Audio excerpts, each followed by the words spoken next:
to the show. This is the Weekly Spinner Rack, and I'm your host, Chris, and it's going to be a good one. We have some really interesting news to talk about. Some of it's actually fun, happy news, believe it or not, and some of it's a little more serious, but we also have some really interesting comics that I can't wait to review. And as long as everything works, I've got a really new high-resolution camera that I can use to show you the comics, and maybe if there's time, I'll draw some at the end too. Let me give some shout-outs to some folks that are here towards the beginning of the show. I'm just going to quickly sort of click on these to give shout-outs, let people see their names. I am super grateful that you're here. It means a lot to me. Hey, there's my sister. I hope you're feeling all right today, Jean. We're going to have a good one, I promise. We've got a night mode going on. I just am testing some stuff out. I'm trying some different lighting setups just to see how it all looks. And yeah, hopefully it's fun. Daniel's here. Daniel and I might get to see each other in Japan in a month or so. Daniel's from Sweden. I'm from the US. But we're both going to be in Tokyo at the same time. So don't worry. I know that I need to schedule something with you, Daniel. I'm sure we'll be able to. I think that'll be a great time. Hey, Sean and Dark Jedi Good. Atmospheric? I hope so. Hello. Hello. Hello. You like the light in background. Okay. Okay, nice. That's nice to hear. Okay, I'm glad that people kind of dig the vibe. I wasn't sure if it was too much or anything.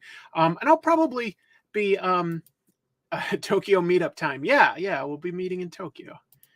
Lighting is top notch. Just trying some stuff. Hey, Film Trek, always nice to have you here. Really appreciate the kind comments. We've got Joe Dent. We've got a bunch of international viewers today. That's really exciting.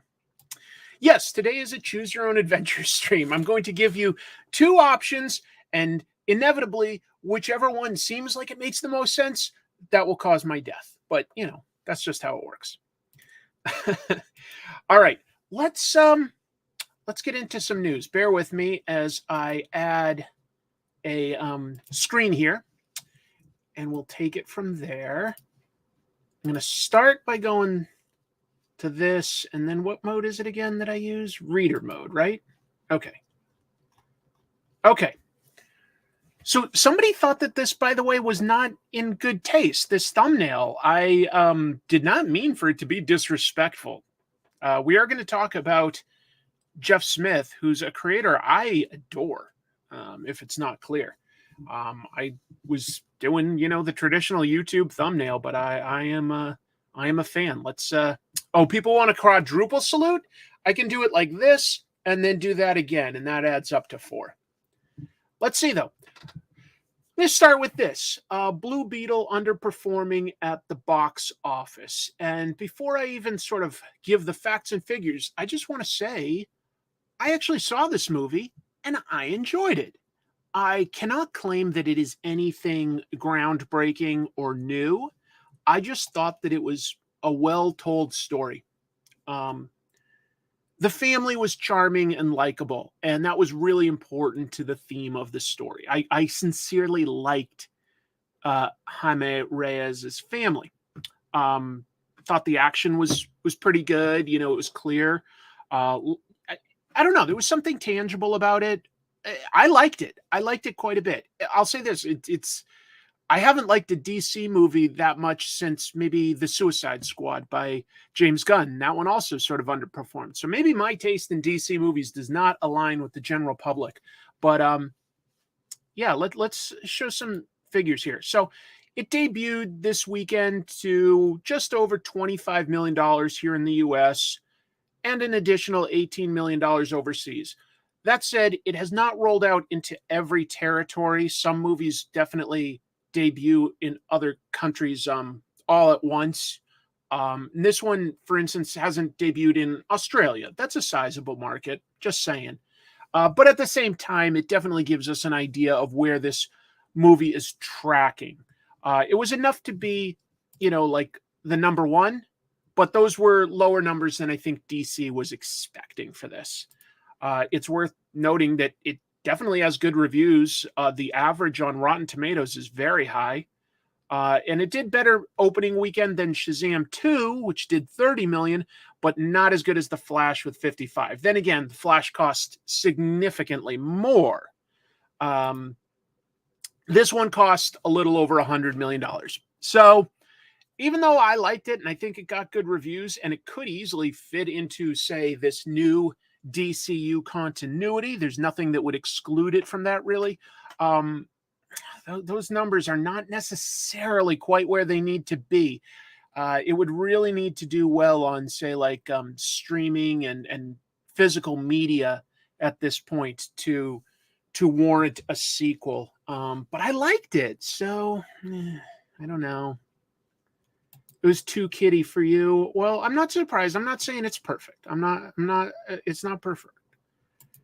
No, it outperformed Barbie for Blue Beetle's opening weekend. Barbie definitely made a lot more on its opening weekend. Barbie is a juggernaut. I haven't seen it yet, but I am curious to. Yeah, they probably did overspend. When I heard that it was 100 million, I was like, oh, I sincerely thought maybe this was like a $75 million movie. Not that you can always tell. Like, I thought the effects were solid, but whatever. I like the character. I like the story. I like the family that was around him. But we'll see. We'll see. It definitely did not perform to what Warner Brothers was hoping for. That's the truth. That's the truth.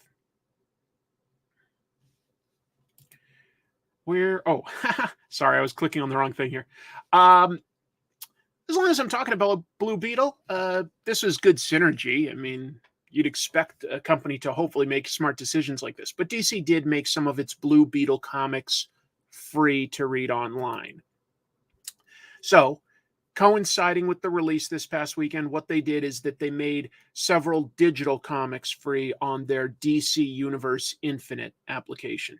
You have to register, but you don't have to sign up for a plan. So that's decent.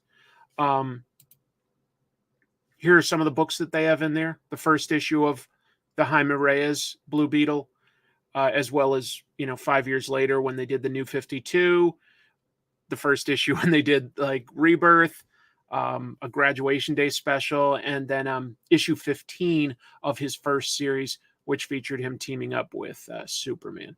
None of these are his first appearance. He first debuted just in a couple pages in the Infinite Crisis crossover event, but I also don't think that really featured him in any meaningful way. If you're ever curious, hey, this would be free. Why not, right? Excuse me, having some coffee.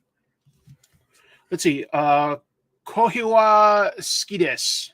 I like coffee. I think I said that right. I won't spoil anything.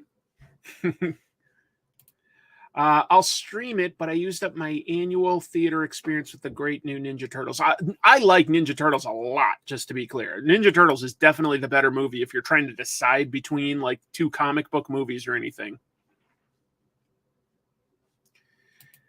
I mean, I think that if they made a sequel, they'd probably have Ted Kord and Booster Gold in it. I don't know. I would think that they would, even if they're not like the main characters. I think it would be sort of a small team. I think that would be a good idea anyway. What else have we got for news? This was interesting to me. It's all politics, but boy, it's kind of weird, honestly. So there's a Chinese printer out there that refused to print this manga book, which is called Okinawa. I'll explain. So first of all, it's being brought to North America by two organizations, Fantagraphics and Manga-Splaining Extra. They're going to co-publish it together. This is a book by artist and writer Susumu Iga, and it's simply a historical story. It's a drama. It's a retelling of actual history, which I think is interesting. It discusses how the Japanese Empire annexed Okinawa back in the 1800s. Okinawa at the time was a very peaceful, quiet island. Japanese military was pretty darn strong, and they annexed it. They took it over. It's just a fascinating piece of history. I mean, these days we're just like Okinawa, sure, that's like the Hawaiian part of Japan, but there was a time where it was not part of the Japanese Empire. Here's exactly what happened. So this comes from Christopher Woodrow Butcher of Manga Explaining, I should say, Extra. He posted this through the company newsletter saying, as you might remember, the book was originally supposed to come out in July. However, during the proofing stage, we got some, and this is in quotes, feedback from the printer in China that all the mentions of Taiwan in the new to this edition interview with Iga-san would need to be removed from the work, as would the mention of China in the book itself during the war. So we moved printers and lost just enough time to miss our window for Comic-Con. Such is life. Good for him for, and the whole organization for sticking to their guns and printing the story that they want to do. Sure. Yeah. They Okinawa has had tough times. No question. Doing well, Spider Fan. Thanks for jumping in. Manga Splaining, great name. Yes. So, if you're not aware, China considers Taiwan to be theirs. The rest of the world doesn't necessarily want to go to war with China over this, but Taiwan asserts that it is an independent nation, and it's a very touchy situation. China exerts a lot of pressure on people that refer to Taiwan as an independent nation. And they also don't love being talked about in things like, like the 19th century when Japan was beating them up. I mean, Japan also took over a huge swath of China during World War II. China's a much bigger country, but at the time, Japan just had a much better military, and China just doesn't like people talking about it. So they're very sensitive. And they're like, they just don't even want to hear the word Taiwan in a comic. It's crazy to think of what kind of stuff must get censored over there. I have no idea. I'd love to visit Taiwan. It looks gorgeous.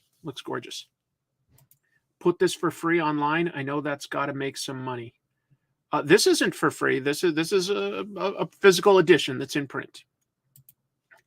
Yeah, hey, EJ's here. We've got our very own Taiwanese expert.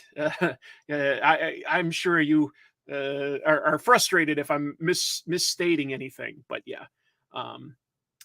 Anyway, and I'm not trying to say that Japan at the time was good or anything like that. Countries evolve. A lot of countries, every country, I think, probably has its shameful past. But we are living in a time where China is really weird about Taiwan. Okay, thank you. I'm glad that I'm getting it right. The century of humiliation. I've never heard that phrase. That's interesting, although that does make some sense. Yeah, I think you're right. Yeah. People are good. Nations can be evil. People are good.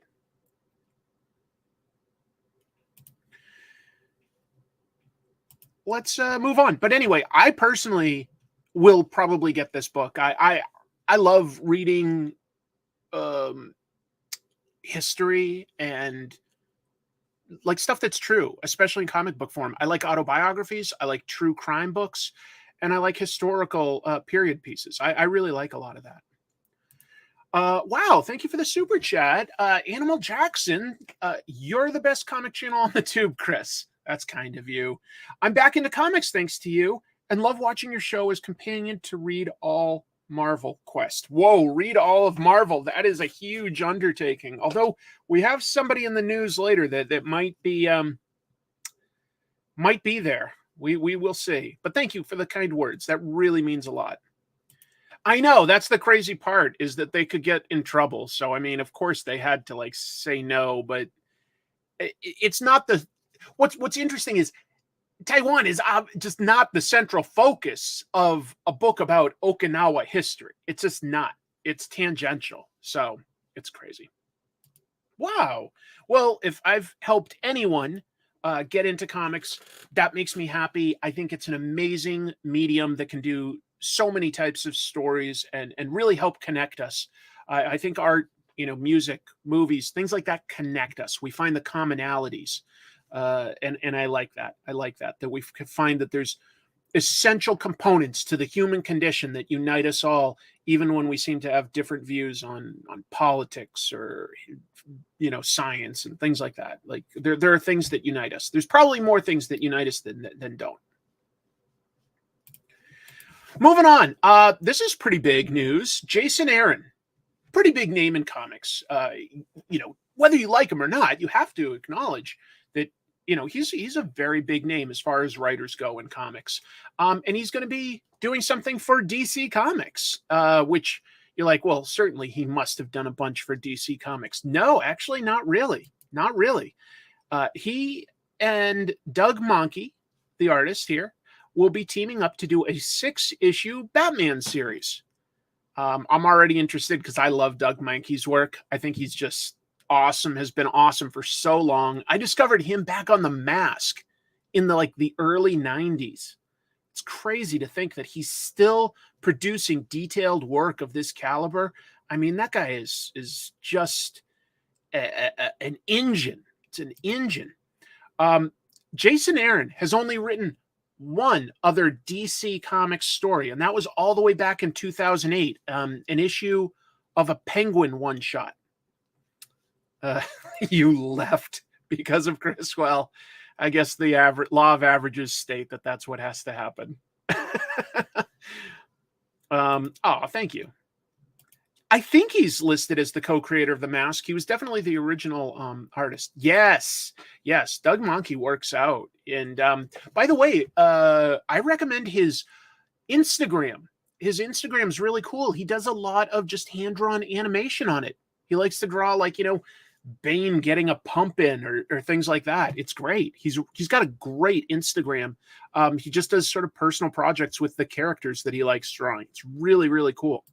So, back in 2008. Now, to be clear, Jason Aaron did have some books published by Vertigo, but I'm talking about writing DC superheroes. He only has one other story in that world. So that's not much. This is what Jason Aaron told IGN, who had the original exclusive on this. He said, Batman Offworld, that's the comic, will be, quote, a Batman story that takes a young Dark Knight on his first journey into the far, wondrous reaches of the DC cosmos. And I can't be sure, but that certainly looks to me like, who's that new god that they used in the Justice League movie? Darkseid's nephew. All of us. I'm so bad at names. You guys know this. Why am I so bad at names? One of you will remember. One of you will remember. Thank you, Rebellious Monkey. Jason Aaron may be a big name in comics, but why is his writing hitting a major low after his Avengers run with She-Hulk and especially the Punisher? I didn't know that he was writing She-Hulk. I personally really liked his 12-issue story about the Punisher. I thought it told me something new about Frank. So I like that. Yes. Thank you, folks. A lot of people are saying this in a row. Steppenwolf. I think that's supposed to be Steppenwolf. The only reason I say I think is that's not how Steppenwolf used to look like. He used to just be a big guy. The movie gave him those sort of ram horns. So I think that's Steppenwolf, but I'm not 100% sure. I'm not 100%. Because look at all these other sort of cyborg creatures and this floating purple thing, this centipede alien. I don't know where they are all from, but yeah. Anyway, the thing about Batman is he's very flexible in terms of what kind of stories you can do with him. And even though the 1950s Batman stories were very goofy sci-fi stories, I think it moved it into the realm of what you can do with the character these days. You know, I don't think that Batman would work as well on Justice League stories with big supervillains and science fiction ideas if he didn't have that lengthy period throughout the 50s and into the 60s where he was just everything was sci-fi, time travel and aliens and clones. It was crazy. Anyway, let's see what else there is. There's not tons of news this week, but I've got more. Freddie Mercury. I'm a huge fan of Freddie Mercury in Queen. God, he had an amazing voice. One of the best voices ever. I think a lot of people appreciate that now, and he was always popular. But sometimes I think Queen didn't quite get its full critical acclaim while they were around. But anyway, Freddie Mercury liked comic books. There's also a really good there's a comic about Freddie Mercury's life, isn't there? If there is, now I'm forgetting it. I might be confusing it with the David Bowie comic that Mike Allred drew. I don't know. Anyway, so he had a modest comics collection, a small comics collection, really, but it's up for auction. So apparently he's had a house that basically hasn't really been messed with for like 30 years. But his estate has decided to auction off several of his belongings, including a small comics collection. This photo here is literally part of his collection. Sotheby's is a huge auction house, and they're the ones auctioning off all of his stuff. Tons of stuff, you know, clothes and tchotchkes and you know, home decor and stuff. But I think the part that's relevant to us is his comics. They've got 22 issues of Fantastic Four, 3 issues of X-Men, and an issue of Booster Gold to just bring it back to where we were starting with Blue Beetle type stuff. So an interesting collection, but a real collection. It can sort of give us an idea of what he liked. Thank you again, Rebellious Monkey. Let's see. No, Chris. Rainbow Rowell wrote the 15-issue She-Hulk run. Jason Aaron wrote the Avengers run where She-Hulk became the knockoff Dumb Hulk. Oh, I sort of remember that. I wasn't reading Avengers at the time. He wrote Avengers for a very, very long time. All I can say is it was selling well. One of these things is not like the other. The Booster Gold issue, I guess. I'm trying to think about that. You know, like, why? I don't know. But you know, Queen, yeah, a few people are mentioning what I was just about to get into. Freddie Mercury loved sci-fi and comics. Queen did the soundtrack for Flash Gordon, originally a comic strip. They did the soundtrack for Highlander, which is a very comic book-esque story, in my opinion. And of course, if you look at old photos, he even had a bodybuilder in the Darth Vader outfit come out on stage, and Freddie would sit on his shoulders until Lucasfilm told him to knock it off. Who's the artist writer of that Booster issue from 1987? I don't know. Like I said before, why is his writing hit so low? That's a matter of opinion, man. I really don't know what to say to that. I appreciate the donation, but I like some of Jason Aaron's stuff very much. For instance, I thought Scalped was a really interesting, cool crime story. I liked that book a lot. I liked his recent Punisher run. I'm trying to think. I wish Southern Bastards had been able to continue. I think that what Jason Aaron was doing with Jason Latour on that was really impressive. So, yeah. Oh, to answer somebody's question, Dan Jurgens apparently did the Booster Gold issue. That's cool. Yes, let's just retcon that to say that We Will Rock You is about the thing. That's a retcon.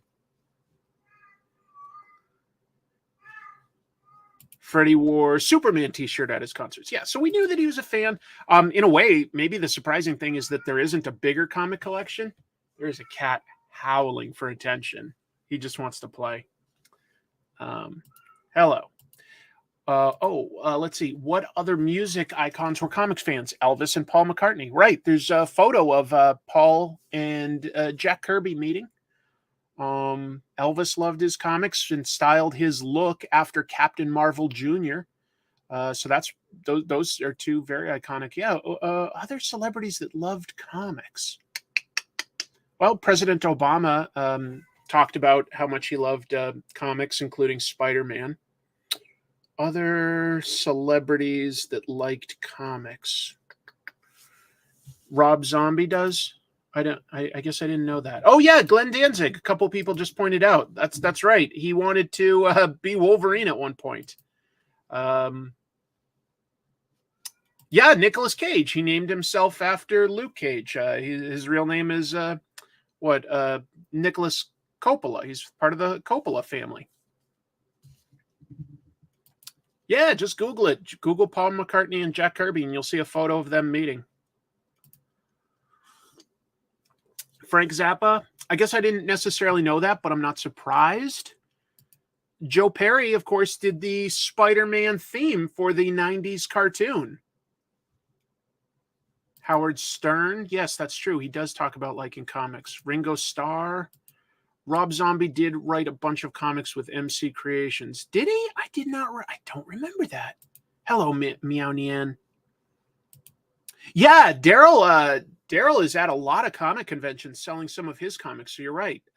DMC from Run DMC loves comics. Oh, that's true. Freddie did give away a bunch of his stuff close to the end, so he may have had more comics that he maybe just gave away to like friends and family type stuff. That's true. That's true. Well, Chuck, you probably should, because you are pretty much the biggest fan of Freddie Mercury that I know. And here's something else. The current bid is only 2,200 pounds on Sotheby's. That's about $2,800. It's not nothing, but on the other hand, and like these comics probably aren't in perfect condition. They're going to be reader comics, but there's provenance that they were owned by Freddie Mercury. And like that bid will go higher, I guess, but you know, I don't know. That would be pretty cool. That would be pretty cool, in my opinion, to own comics by like the late, great Freddie Mercury. He gave you his keys. Here's a key issue. 2,200 pounds of sterling silver. Oh, that's interesting. I've never been to Graceland. So Elvis's comics are at his Graceland thing? He had a voice like no other. Like he had the ability to like sing in octaves that most artists can't hit. It was just amazing. Just amazing. I think they did list which X-Men comics, but you'd have to go to the Sotheby's website. So you could look up Sotheby's Freddie Mercury. How much of a markup? A few bucks. Anyway, yeah, you guys definitely know a bunch of our celebs that love comics. That's really cool. So let's talk about the thing that I put in the thumbnail and all, because I'm a huge fan of Jeff Smith, and this like was very scary to read, since like he's somebody that I love so much. Not just Bone, but I love Rassel and Tukey. I get all of his stuff. I really do. I think he's got a really unique voice in comics. But this is something that was posted this week by his wife and the publisher of Cartoon Books, who puts out Bone and things like that. Special announcement: Jeff Smith is recuperating from a cardiac arrest, which he suffered on Sunday, this past Sunday. As in, like, this was posted on the 19th. So about a week ago. There will be a long road to recovery, so regrettably, we must cancel the remainder of his book tour this year. So, yeah, as I said, that's his wife that announced it. She also wrote that our apologies to his fans who are coming to see him at RobCon, CXC, Bedrock Comic-Con, and New York Comic-Con. And I have to admit, I was hoping to see him at New York Comic-Con. I'm planning on going. So, serious, but I mean, the good news is that he's here, he's recuperating. So that's good. Jeff Smith sent cards to my dad before he passed away of a heart attack. Wow, how kind. That's really nice to hear. That's really nice to hear. Yeah, it's serious. He's only 63, I thought I'd point out. And I mean, I know that's not like young, but I don't think that's old either. And if you've seen Jeff, he looks healthy to me. He doesn't look like, a big guy that you would like worry about, like, his heart. It just goes to show that sometimes it's genetics too. And it's important to see our doctor, right? Oh, Jim, lovely to have you here. Let's see. Jeff is a legend. Hope his recovery goes quickly and smoothly. What an epic talent. That's exactly how I feel. I really, really hope the road to recovery is swift. That would be really, really nice. I on a purely greedy level, I would love to read more comics by Jeff. So we shall see what happens. I wish Jeff and Vijaya and all of his family and friends the best. I really hope that this goes smoothly. Okay. I'm glad you're with us. I'm really, really glad. You're a good voice in the industry. You're a unique voice. You seem like a very positive person. I appreciate that you travel and see the world and get influences from all sorts of different stuff. And I'm very much looking forward to reading those Thorn comic reprints that are coming out. I'm saying this as though he's listening. He's not listening, but like I'm daydreaming. I love Bone. Love Bone. Such a good read every time. I think we all feel, yeah, everybody's saying nothing but good things. Yeah, they say a job where you sit most of the day takes a toll on your health, even if you exercise. All I'll say is he always seems to be posting pictures of going for hikes and traveling and stuff. So I think, he gets up and about more than most artists.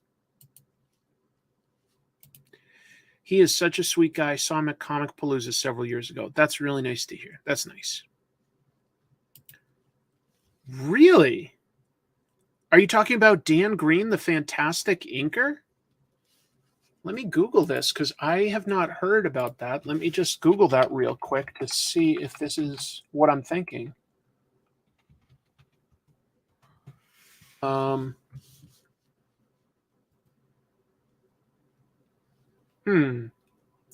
Not seeing anything necessarily. Am I on the same page? Where'd you hear that, G Money? It's true. It's true. Where'd you guys see this? I'm not seeing it. That's sad. Dan Green has been working since like the 70s, I believe. Has worked on just about any comic you can think of, but definitely love his work with a wide variety of artists. I'm trying to like even think of like where to start. I can think of what he's brought to John Romita Jr., which is really strong. Oh. Huh. Wow. I prefer the black and white version, a roguish type. Okay, a bunch of people are saying Walt Simonson shared about it.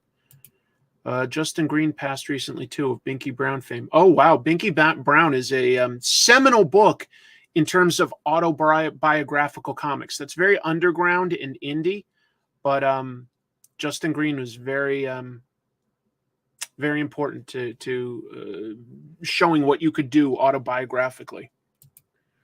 Ever since I saw your thumbnail about this, and especially when you're talking about his recovery, I'm glad he's doing good now. I just don't want to lose him because he was my childhood artist growing up.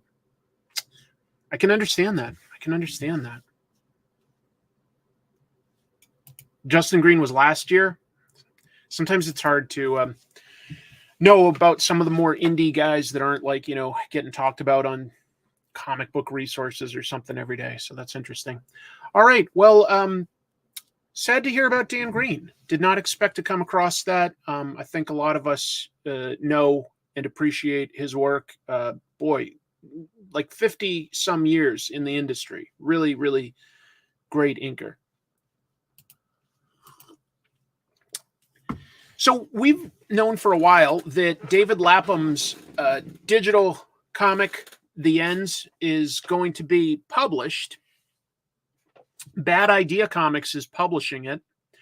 And boy, they, for their Kickstarter, have grabbed, a murderer's row of talented writers to work with David. So he's going to draw some new stuff. It's available on Kickstarter. Listen to these writers that he got to write for him. Mark Waid, Gary Dauberman, Robert Venditti, Jason Aaron, David Dastmalchian, Joshua Dysart, Matt Kint, Ed Brubaker, Zeb Wells, Jerry Duggan. Wow. A lot. That is so many.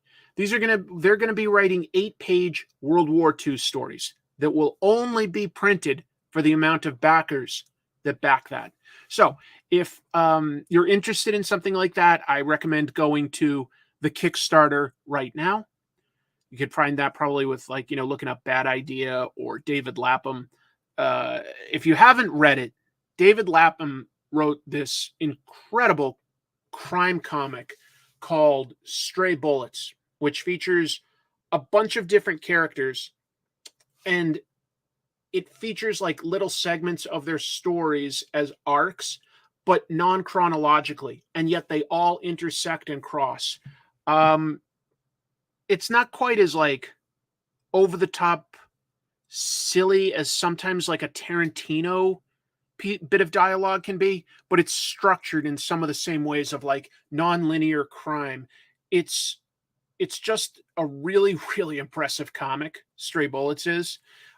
It's so complex that it's really made it tough to think of how would I ever analyze it and discuss it in an episode. But yeah.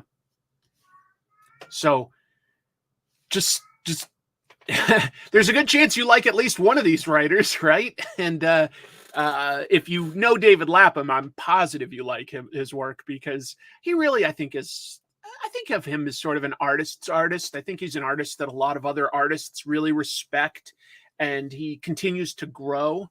So just wanted to put that out on the radar. I'm interested in reading more stuff by him. It looks really interesting. I have all the issues of Stray Bullets, but I need to make time to sit down and read the series. Right now, I'm trying to find all of Astro City. That sounds like a great project for collecting. There is a Stray Bullets Uber Alles compendium. The entire thing you can get is one massive, massive tome. It's very nice. And once you sit down, it's good. Astro City is awesome. Sounds like somebody dialed everyone on the phone. Yeah. Hey, everybody. You want to work on my new comic? Write something for me and I'll draw it. Oh, wow. That's a really cool idea. Mike. Vince Gilligan. Yeah. He'd probably be able to do it justice on the right platform. Anyway. Could be interesting. So, I thought this was a little more interesting than some of the Marvel stuff I come across. Just because the Wolverine Sabertooth rivalry is a classic. And it's interesting, too, because Sabertooth was originally created as an Iron Fist villain. But, both Chris Claremont and, in my book, Larry Hama really developed a rivalry between those two characters. So they're gonna put that out in a really big way. They're gonna do a 10-part story that they're calling Sabertooth War. Fortunately, it's only in one title, the regular Wolverine title. It's gonna run from issues 41 through 50 bi-monthly. So twice a month they'll be putting this out. Marvel, in their press release, called it the definitive Wolverine and Sabertooth story. We'll see. And the most violent Wolverine story ever told. That's a high bar to cross in my book, but maybe I do like their rivalry, Benjamin Percy has been the writer on this book, and he will also be writing this story, but he's going to have a co-writer, Victor Lavelle, who wrote a Sabertooth miniseries recently. The main artist is going to be Corey Smith, but there will be Sabertooth chapters, they said, and that will be by Jeffrey Shaw. And Jeffrey Shaw is awesome. Like, I think that he has a style that sounds very well suited to somebody like Sabertooth. That sounds cool to me.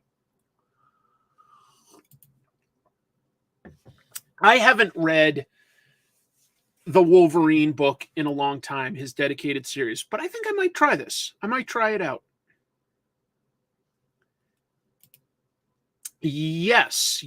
That was in the Wolverine era that Larry Hama wrote, and he was definitely setting it up that at least Sabertooth believed that he was Logan's father. Of course, that was later retconned with the Origin book that like said that they just basically just sort of knew each other. They were about the same age.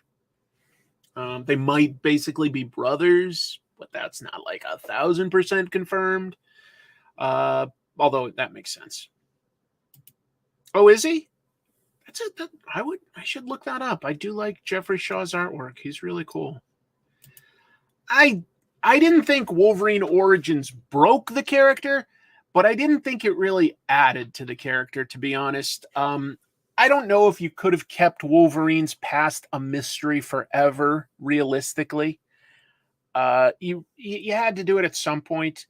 It could have been done a lot worse. I don't think it was fantastic. That's sort of where I fall, at least story-wise.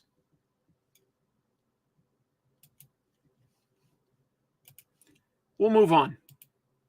Oh, right. It promises to feature revelations about their history. And I guess whatever prompts their battle is, the fall of X, because all the mutants are dispersed and devastated after the recent Hellfire Gala. This terrorist organization called Orcus just absolutely decimated the mutant nation. Yeah, that's his name, James Howlett. I don't know. Yeah, you know what? This is a good point. How could it have ever lived up to anything? So that's why I don't hate on it per se. I don't necessarily hate on it because it would have been hard to meet everybody's expectations almost no matter what. But I still think they could have done better because they didn't have to put it out at any particular time. They could have taken as long as they wanted. Thank you, Geigen Greg. I love Geigen, by the way. Great monster. Some of these newer books coming out feel like Mad Libs or slips of paper in a lottery bag. Hero verbs, a lore-relevant word, item, and supervillain variation. Maybe I'm being too cynical. I think that as you get older, you will see certain ideas start to repeat in superhero books. It's a serialized story where Marvel and DC basically do want to, at a certain point, reset the status quo. So there's almost an illusion of change. It's rarely lasting change. And that can be okay. There can still be good stories. I think the important thing to continue to enjoy superheroes is to not feel the need to make everything canon and to read every issue. I think at a certain point, it's more fun to come and go as you hear that there is a good story. Because I do think that there are still good stories with superheroes. Every once in a while, somebody has a really cool idea. But not every idea is going to, work for you. And it is going to repeat a little bit. It just is. But thank you for the super chat. I appreciate it a lot.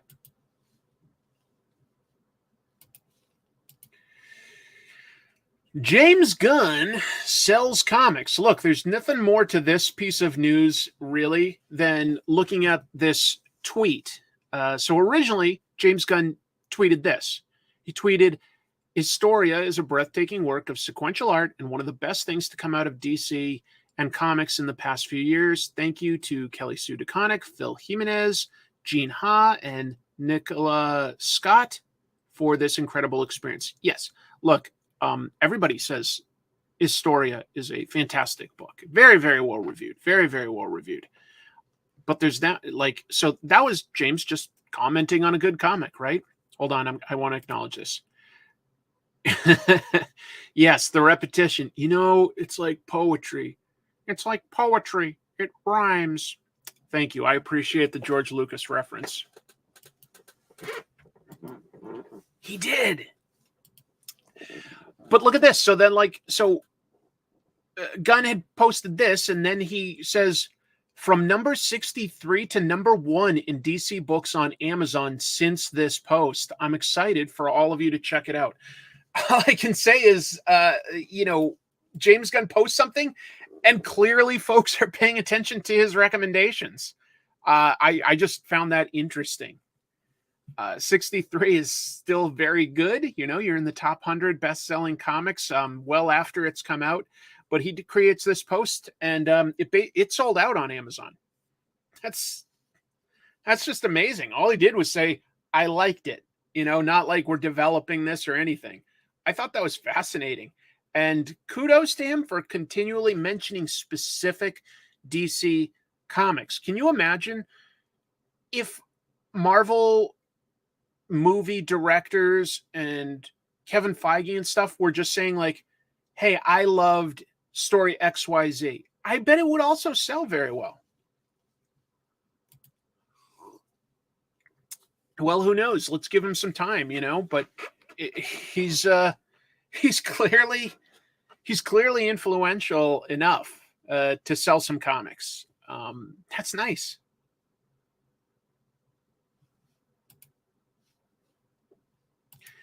They are doing an Amazonian history TV show. Must be reading Historia for ideas. I'm sure he is. But, you know, it's still a good book. Yeah, that's true. He created enough interest in Creature Commandos for DC to bring that thing back by, I think it was the story by J.M. DeMatteis got reprinted. Oh, whoops, my bad. Okay, the Kickstarter goes live October 5th. Well, that's not too far. So they're doing pre stuff to get people excited. Yes, James Gunn probably could say that he likes Captain Carrot, and all of a sudden people would be getting those back issues. We'll see. We'll see. So, a comics collector has extended his Guinness World Record. And there's the real guy in front of a bunch of his comics that are realistically probably posed for the camera, but that's okay. So back in 2013, 20, Jesus, I'm not that long ago, 10 years ago, this gentleman by the name of Bob Brettall was awarded the record for the world's largest collection of comic books with 89,613. Well, this week, this all comes from the Guinness Book of World Records official website. Bob, now 61, has over 138,000 and counting. So they didn't count any duplicates, but they did certify that that's how many comics he owns. And I guess that's the most that's been certified. I feel like there's possibly somebody out there with more, but I don't know. They certainly haven't been certified. So he said that he has both this, a comics room, where he's got a lot of them just sort of on shelves, boxed up, some of them slabbed if they're important to him, and like lots of, you know, comic book related ephemera. And then he's also got a room attached to this that he calls his library room to read the comics. No, he probably has some duplicates, but the duplicates don't get counted by Guinness. Guinness like sent people over to actually look at it. That is a lot of long boxes. Yes, it is. Sometimes I look at collections like this and I think that's kind of cool. It is kind of cool. And it looks nice. Like, you know, he looks like he has a nice room anyway. I know some of these are posed for the camera, but it looks like it's otherwise very organized. And I like that. I do. At the same time, I think that you can let a collection get out of control and potentially take over your life. I think that you have to like come up with some rules for yourself on where you want to cap your collection. So I don't know. I would, if I was at the point where I was like setting the world record, I feel like I'd be too concerned with like continuing to obtain individual comics to like add to that number so that nobody's going to beat me. And I feel like I'd lose the fun of just enjoying reading them. I'll be honest, guys. I do not do a good job at putting my comics in sleeves or anything. Most of the time I can barely put them in long boxes. I just have never super cared about the collecting aspect necessarily. I do like getting certain key issues, and I enjoy reading them a lot. I really enjoy reading them and experiencing them and thinking about story structure or thinking about art techniques and how you can like lead somebody through a story and what kind of mood and tone you can apply with artwork. I like these decisions. I don't personally, I'm just not a guy. I would never submit anything to be slabbed, I don't think. I don't think I would. I can't think of a reason I would. Maybe to protect something that became personally important to me, but I don't think so. Anyway, it's okay. You know, I also think that it's a valid form of enjoying the hobby. I do think that it's fun sometimes when I realize, you know what? I want to find this old comic that somebody talked about. I want to find that. That's fun for me when I'm at conventions and new comic stores to flip through and look for it. I like that part. So I do understand. I feel like I got up to about 30 long boxes and I was feeling overwhelmed by just like the responsibility of moving them and making sure that they didn't get damaged. And it became a little less fun. And when I moved across the country 10 years ago and sold pretty much all of them, it was a little bit of a relief personally. Hey. This has been the best stream ever. I'm setting records.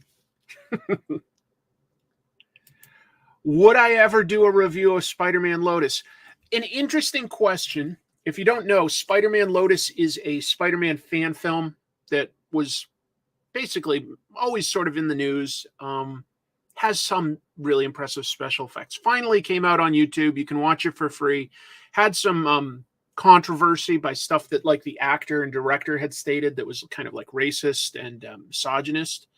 But it came out and it's free, so it's like, why not watch it? Well, I tried.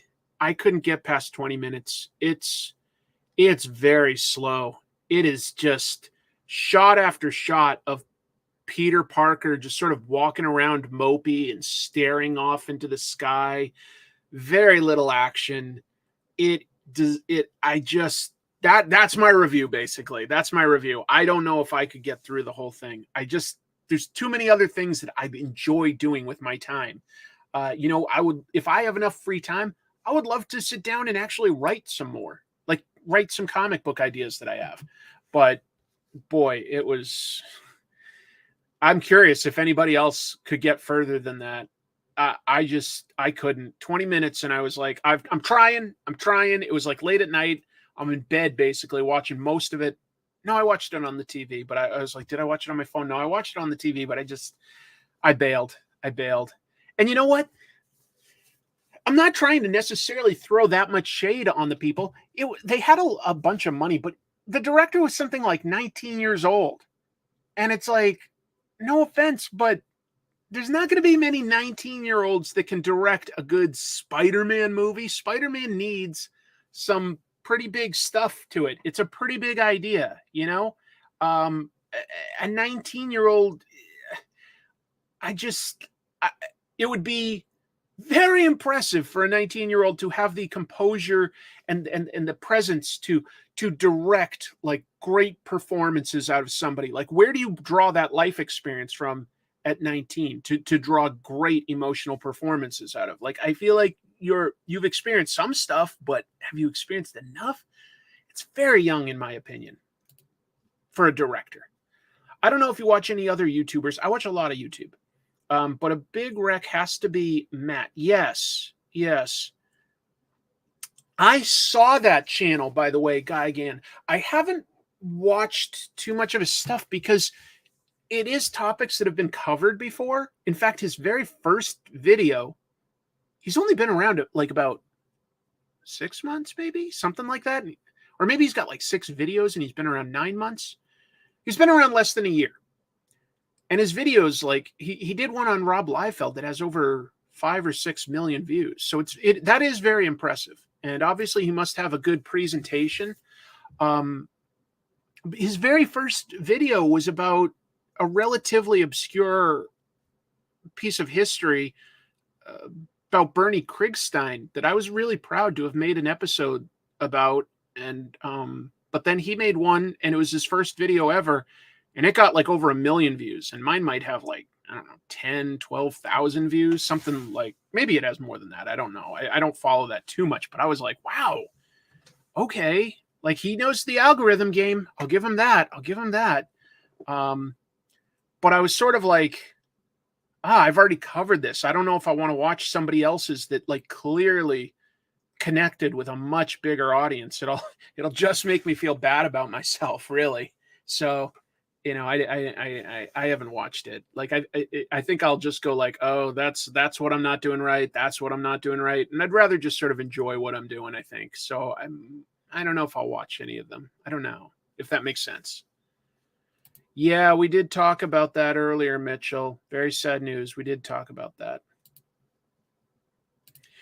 I'm not saying that I need more views or I deserve more views. That's not up to me to say. Like, I mean, I would feel like the biggest asshole in the world if I was like, my video deserves more views. I don't think that. He clearly must be doing something right, and that's fine. But I was very proud of that video, and it obviously doesn't compare. My video, okay, well, I'll take 75,000 views. I think that's very respectable and can earn me a little bit of money. Of course, like 1 million views, that really brings you in money. 7 videos, 4 months of activity. I don't know what he's doing right, but he's doing something right. The numbers don't make any sense to me from what I've experienced on YouTube, but that's okay. Oh, yeah, I'm sure, you know, he must be hiring professional editors and he has good equipment. But you love my villain voice? I think I have several. Thank you. But anyway, yeah. My Vince Coletta video does have over 1 million, but of course, I didn't get 1 million within like 2 months or 1 month or anything. That's been out for a couple years. But I am very happy that like it got some views. Not everybody likes that video, and I can understand why. I'm criticizing somebody that some people like quite a bit. But I have to be honest with my opinions. I'll get back to the news. You guys have been very patient. I just wanted to answer some of that stuff. You can buy views, but that's very dangerous in my understanding. My understanding is if you do buy views, that YouTube can usually tell, and that they will like potentially, you know, block and delete your channel. So I would assume that he's not doing that. Let's go to some cool news. Amazon wants to compete with webtoons. On the face of it, I'm like, well, what does Amazon know about comics? Because they obviously did not manage Comixology that well. On the other hand, Amazon has a shit ton of money that they can throw at problems. And webtoons is a massive market, both the genre and specifically the company Webtoons, run by Naver, a business out of South Korea. So here's what Amazon wants to do. They're testing this right now. It's called Amazon Fliptoon. They're testing it in Japan. This is completely separate from Comixology. Why work with existing infrastructure and branding? Like, they've clearly never cared that much about Comixology. They just didn't. It doesn't require a special app. I would say that is a plus. So you don't have to get Kindle or Comixology. This is literally going to be a web browser. Okay. So that's nice for ease of access. Ease of access, I do think, is super important for web comics. Super important. Here's what they do. They offer the first 4 chapters of the Fliptoon comics for free. And then the additional chapters, you can either pay a fee or after you're subscribed to it, you can basically, I think, probably wait a week and a new chapter unlocks. Just like Webtoon, honestly. Just like Webtoon. Whoops. I thought that I had more to that. I don't know. How many of you all read Webtoons or webcomics like that? Because it's huge business nationwide, worldwide, just to be clear. It's huge, huge, huge, huge. I don't know that they could easily buy Webtoon, to be clear. It is a very big, very successful company. Webtoon is big, and I don't know that Amazon could buy Comixology and afford to let it fail. But what they'd have to pay for something like Webtoons, they'd need to get it right. And if they don't have the experts to get it right, that's a very expensive mistake. Probably does make more sense to try it on their own first anyway and get some experience. You can't work with existing infrastructure if you blasted it to the ground. Yeah, I mean, Comixology is essentially all but dead, essentially. Speaking of webcomic, who's going to be willing to readapt and improve Chris Chan's Sonichu? Can you improve on Sonichu? I mean, it just mashes up Sonic and Pikachu and then adds a bunch of Chris Chan stuff, like, self-insert Mary Sue type stuff. Nobody else could ever do that. Nobody else could do that. Amazon is an overly glorified warehouse and they pretend they are a tech company. Well, I think they started as a warehouse. I think, we have to admit that they do have a very successful streaming site anyway.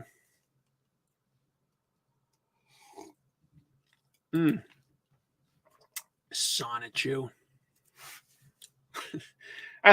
That's crazy. Just to think about this. If you've never gone down the Chris Chan wormhole, you might not want to at this point. It does get dark, and it's very, very long. He's been called the most documented person online ever, and I think that's probably true. It's crazy. It's just crazy. I'm trying to adapt to that Webtoons format. Some interesting storytelling possibilities with the vertical scroll. Yeah, definitely are. Definitely are. I don't think I would cover Sonichu on this channel, Mike, just because Chris Chan has been covered so much by so many. I really don't think that there'd be too much that I'd be adding to that other than potentially exposing some people to Chris Chan and Sonichu that don't know about it already. And honestly, I don't want to just beat up on it. Is it a great comic? No. But, at the same time, he did still make a lot of issues of it, and that's not easy. It's all to sort of support his own ego, but it's still some work. And I don't want to necessarily bash on a creative work with somebody that also has some mental challenges. You know what I mean? It's a lot different if I was potentially going to review a Neil Breen movie, right? Neil Breen is a guy who apparently made a lot of money in real estate out in Las Vegas, but really wanted to write, direct, and star in movies, even though he doesn't really have movie star looks or good ideas. But he sincerely tries to make these movies, and he keeps making them, and they're really bad. But this is a guy with a lot of money that should be learning as he makes more and more movies, but he doesn't. That's funny. It's funny when somebody tries and is putting in the effort. But if somebody has Chris Chan is autistic and he seems, yes, he's high functioning, but he has some serious mental issues, right? I don't think that would be funny for me to review Sonichu and go how stupid. It feels like punching down. I guess that's as simple as that. It feels like punching down. Whereas if I reviewed a Neil Breen movie, I feel like I'm still punching up because yes, he's not Hollywood royalty out of LA, but he's still a guy with a bunch of money that keeps making the same mistakes, if that makes sense. I am not convinced, Cars 10. I am not convinced that he knows what he's doing. Like this is all tongue in cheek. I don't believe it. I think he's sincerely trying, but who knows? That's how I see it. That's just how I see it. I cannot believe you did that, Chris. I cannot believe it. I just can't believe it.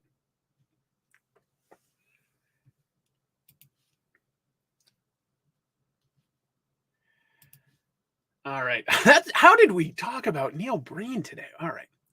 There is a manga publisher that is suing piracy app developers.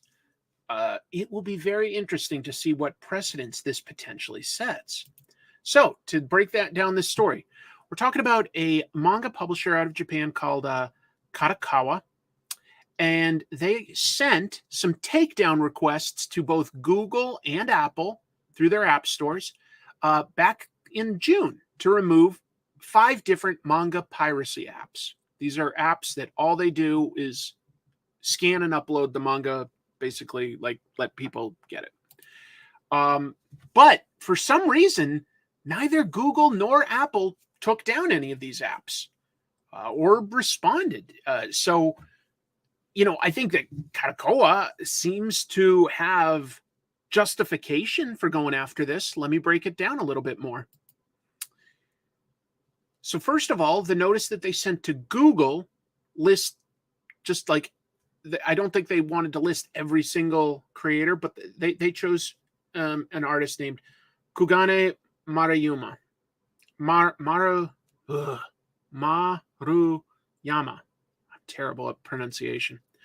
They requested the removal of 2 apps. One was, I don't know, clearly this Vietnamese word. I can't pronounce Vietnamese for shit. And another called Mangalek. I don't know where that one would have been from. They also sent a takedown notice to Apple, and that listed three works by 2 manga artists, Shashi Sugano and Patora Fuyahara. I'm trying. And requested the removal of 3 apps: Manga Reader, Comic and Webtoons, Manga Reader Top Manga Here, and Manga Reader Comics and Novels. So all of these were illegally sharing books that they are trying to, sell. And neither Apple nor Google took down the apps. So now Kadokawa filed DMCA requests in California asking for the contact information for the app developers. I don't think that they'll have a choice. I think that they will legally have to turn over the contact information for these app developers, and Kadokawa is going to obviously try to sue them directly. It's wild. It's wild. Am I the only one who has no idea what's going on? I am just getting here. This is a physical manga publisher. There are apps that you can download where you can read that stuff for basically free. It's piracy. I don't know what else to say.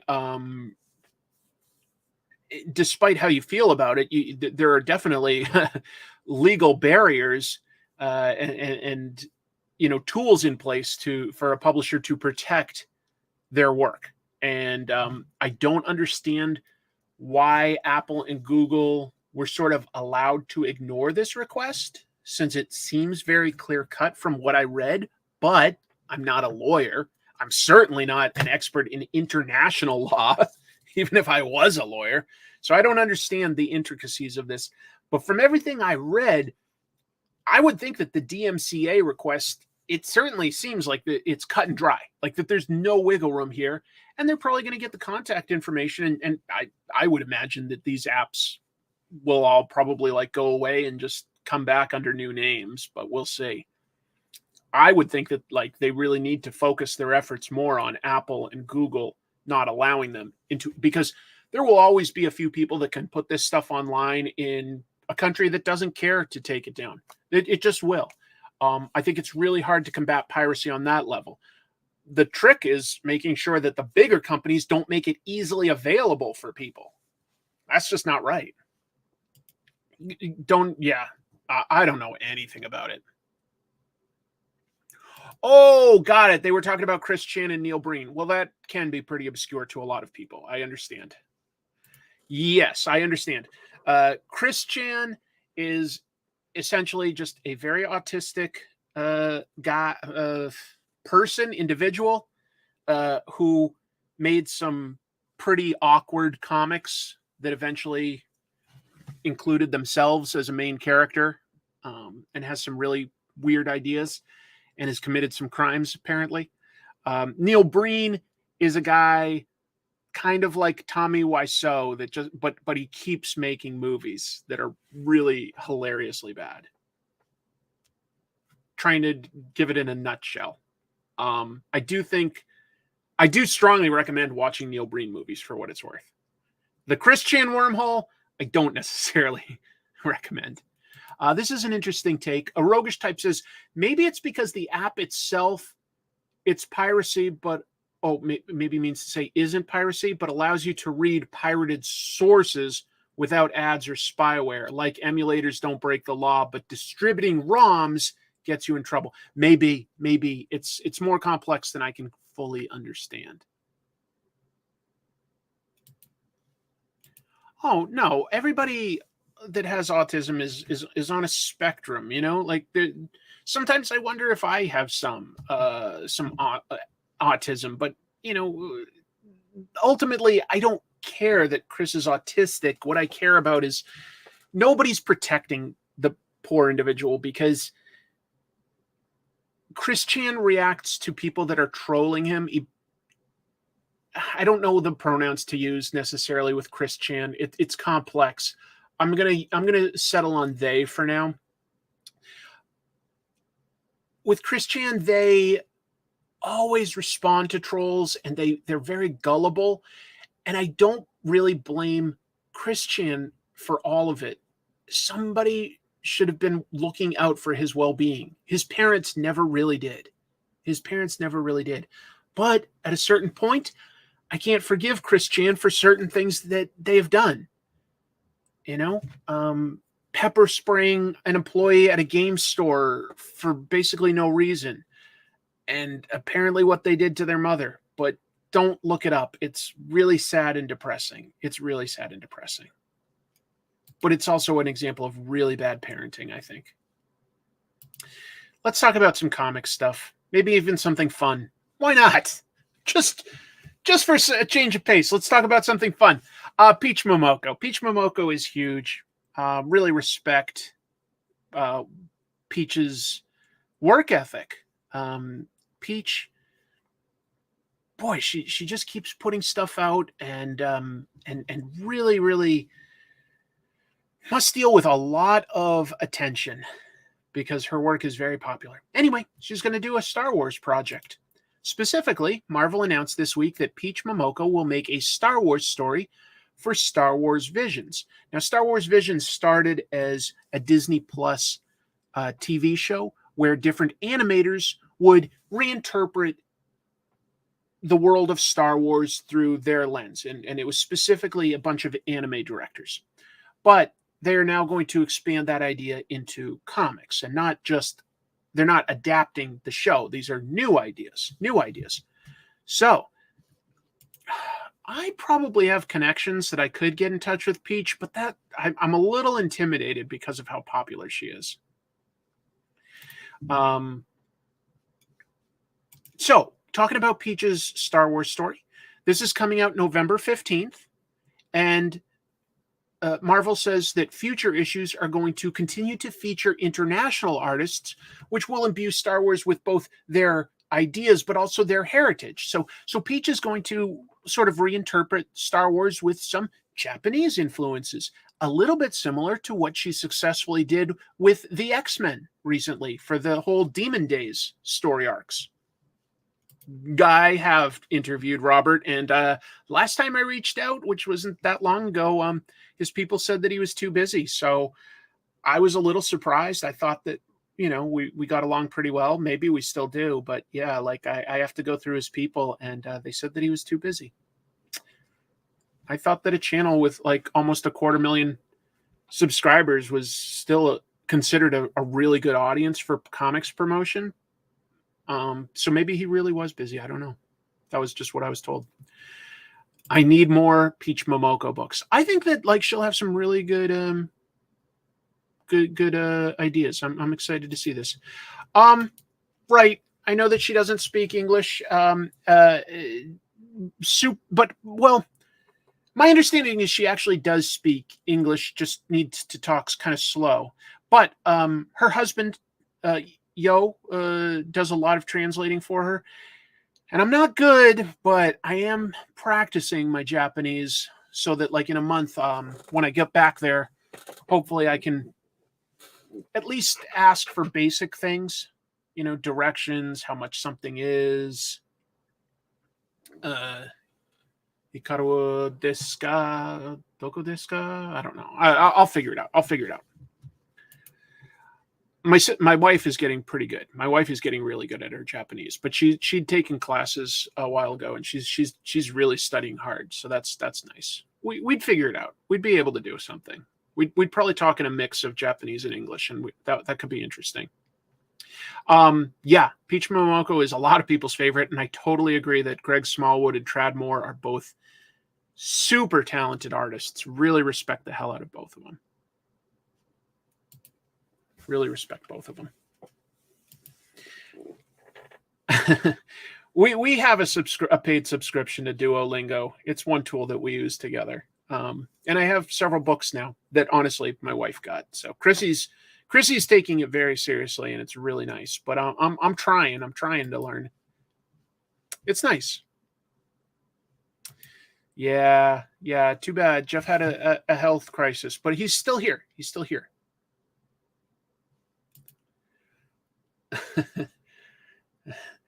Chikatetsu doko desu ka?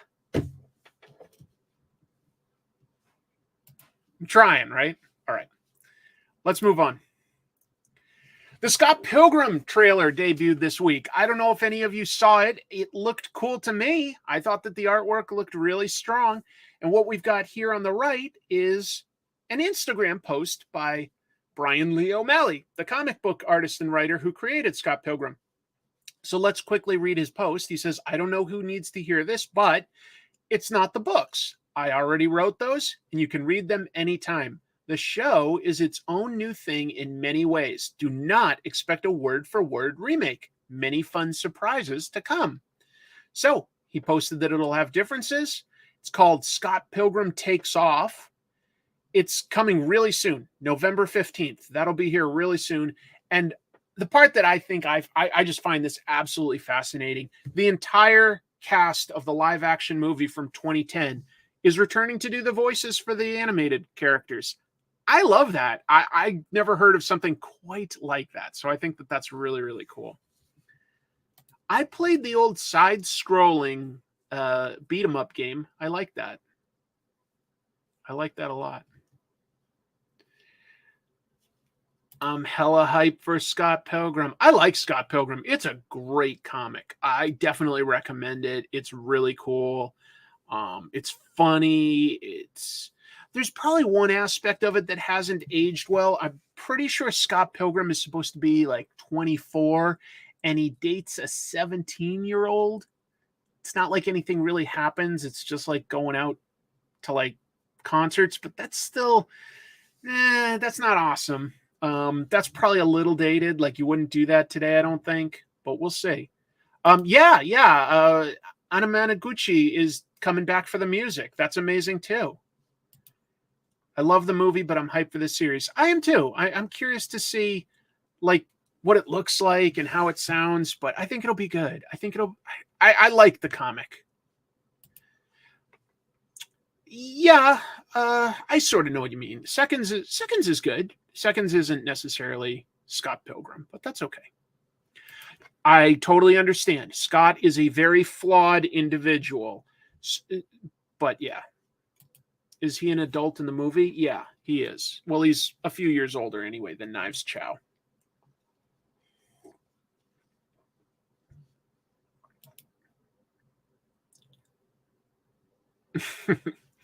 Yeah, I guess. but as long as they're adults. A certain character left out of the movie? It's been too long since I read it and watched the movie, so I don't remember. I wouldn't say I loved Seconds, but I did like it. Well, I think that is definitely the point of Scott Pilgrim, is he levels up, or he becomes more of an adult. He takes responsibility and he learns some lessons. So he was not supposed to be perfect, and that makes sense. Yep.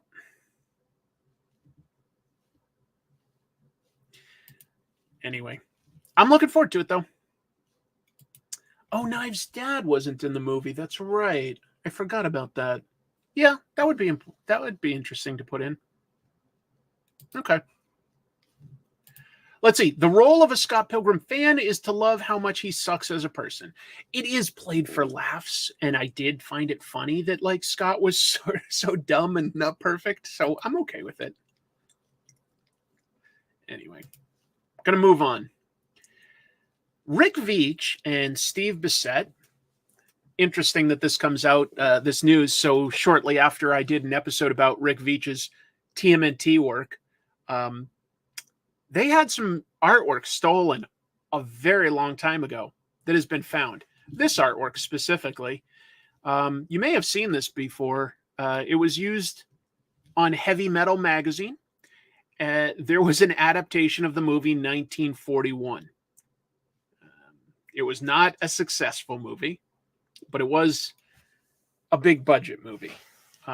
Spielberg was involved in some capacity. I don't remember if he directed it. But they painted this 1941. 1941, just to be clear. So let's talk about that. Like I just said, this is the cover for the movie the adaptation of the movie 1941 for Heavy Metal. It was stolen from their offices back in 1979. 1979. In 2021, an art collector named Jimmy Willis bought it, and he posted it to Facebook to share with some art groups. And Rick Veitch, discovered that this week. A 2-year-old post, but he came across that. So he posted this. Rick Veitch did. Jimmy is in no way responsible for the theft of this piece. He has gotten in touch and is ready to help track down the eBay seller he purchased it from. So please cast no shade on Jimmy Willis. He's a victim of this crime too. Anyway, so what is that?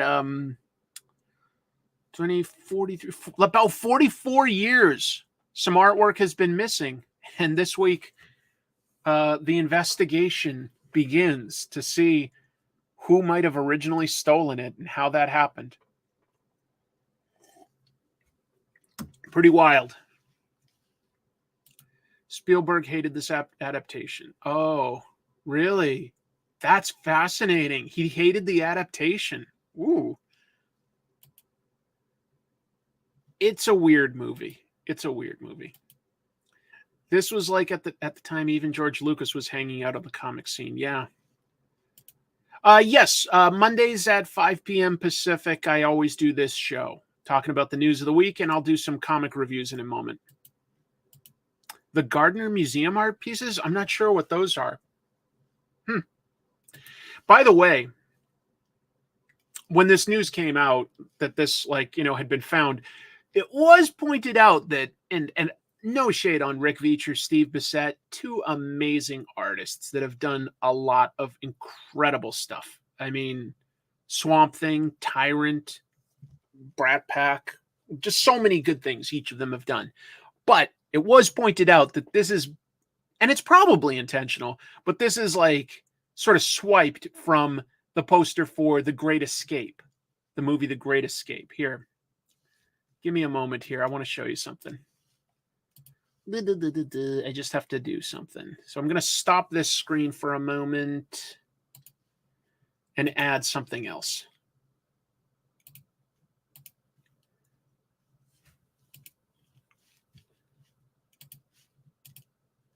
There's the original. Sorry, why did I say The Great Escape? I don't know why I thought that. It's called The Train. As you can see, it's very similar, but that has to be intentional, right? That has to be. I think that they were like parodying it. That's what I think.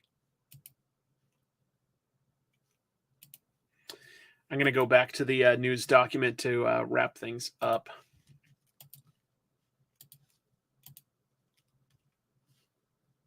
Yeah, Max Immortal is great. I did grow up in Massachusetts. I know the museum you're talking about. I just don't remember an art theft from it. Thanks for stopping by, Cheeky. I think so, too. I think it's an homage for sure. I think it is. We have a few more pieces of art. Look at this. Look at that. These are McFarlane toys, the current multiverse McFarlane toys. This is completely intentional, if that looks familiar to you.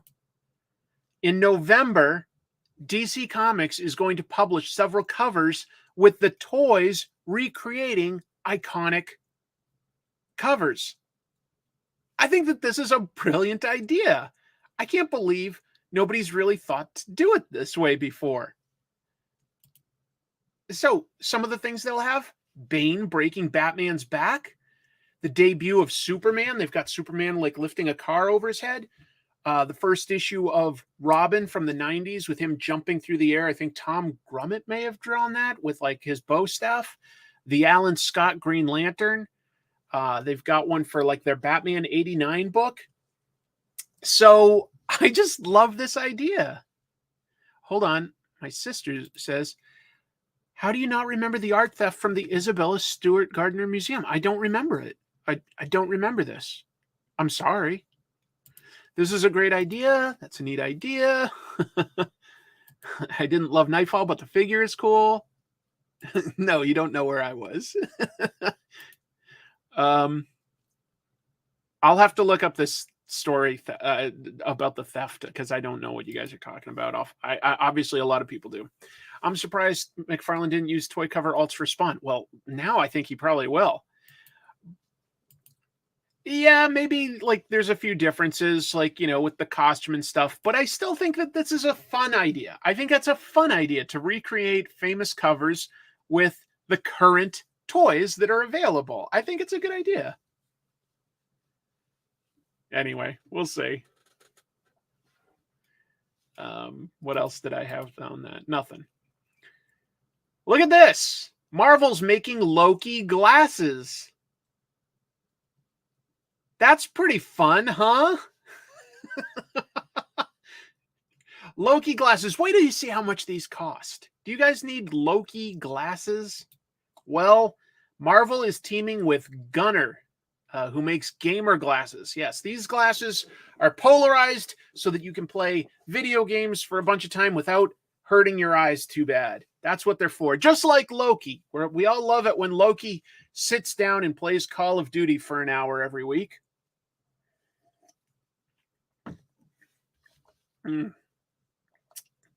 What else? Well, they're only making 100 pairs of them, and they're going for $333 each. So, do you both want Loki glasses and want to pay $333 for them? Because that's what you got to do. I don't think the Loki McNugget sauce is out yet. I don't know. Look at that. But hey, for $333, you don't just get the glasses. You get more than that. You get this case to carry them around in. You get this bag to carry it around in. And you even get this that you can wipe the lenses clean with. So obviously, you know, like that altogether is worth a good $5. So these are really only, you know, going for like about $328, all things considered. No, to my knowledge, Loki has never worn glasses on the show, and I certainly don't recall him playing video games for an extended period of time where he would need gamer glasses. But Marvel's making them. Folks, If you want to get one of these 100 pairs, they're available tomorrow, August 22nd at 5 p.m. Pacific on the Gunner website. So good luck. I hope you get yourself a pair, and you can look just like Loki when he sits down to play Resident Evil 8. Last piece of news I wanted to mention, because I just thought this was kind of cool news, is Comic-Con's longest-serving employee is retiring. Specifically, we're talking about this lady, Faye Desmond. She's going to be retiring from being the executive director of the San Diego Comic-Con. She's run it basically every year.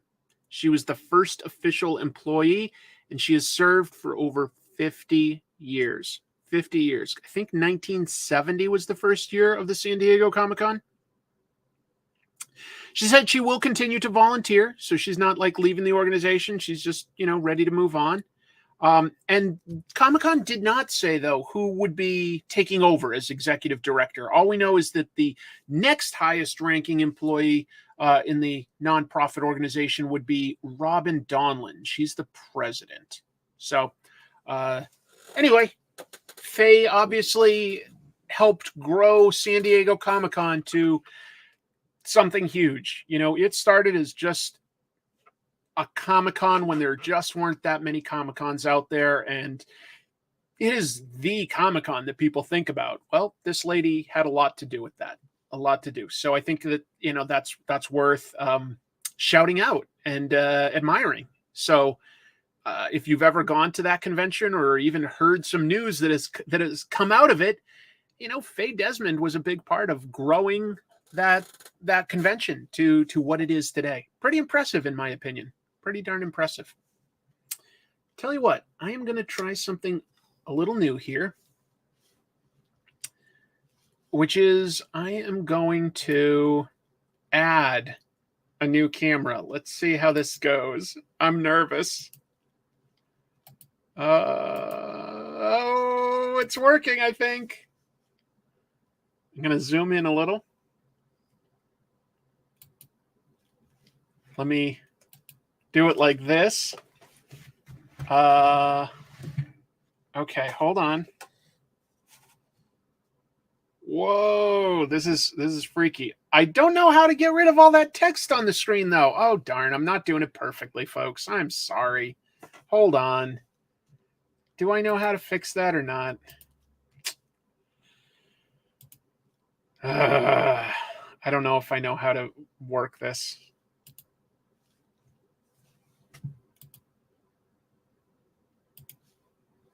Bear with me. I'm doing something here.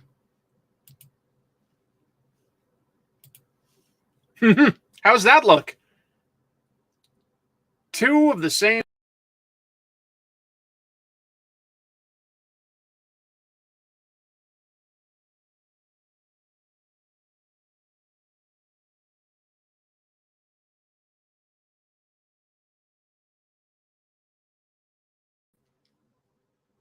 Oh, good. Now that's what you wanted to see, right? Oops. What did I just do? Oh my God, this is so awful. Oh my God. Hold on. Oh, that's so stupid. All right, hold there. This should help. Great. Yeah, that's wonderful. I'm trying to figure out how to add this new camera. Let me turn on this light too. I know I lost the audio. Sorry. Clean up your desk. I mean, I'm drinking the coffee. I don't know what you want from me. What I'm trying to figure out is now I've got like this camera here, which is nice high resolution, but I don't know how to flip it. Like there's a way to rotate it, and I'm not seeing that option right now. So that doesn't help at all. I didn't set it up properly today after all. Oh my God. I feel so dumb. Yeah, exactly. We'll do it live. Flip the stack. I mean, I guess I can. Yeah. Flip it and reverse it. Turn my desk around. I'm trying to think this one through right now, basically. If I've got a way to easily reverse this or not, but I can't think of a way to do it.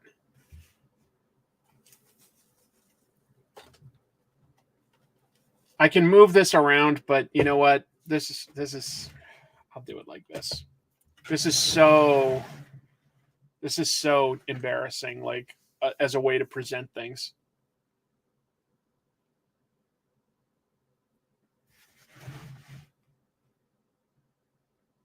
I'm trying, folks. I'm trying. Maybe next week I can do better. Let me talk about some of the comics that I picked up this week, and I want to start with Mech Cadets, which I guess has been published before, and this is a reprint through Boom Studios because apparently it's becoming a Netflix animated series. That's what this little logo tells me. But I missed it when it originally came out. It auto-focuses on the faces. I should be able to turn that off. Hold on. Let me look real quick.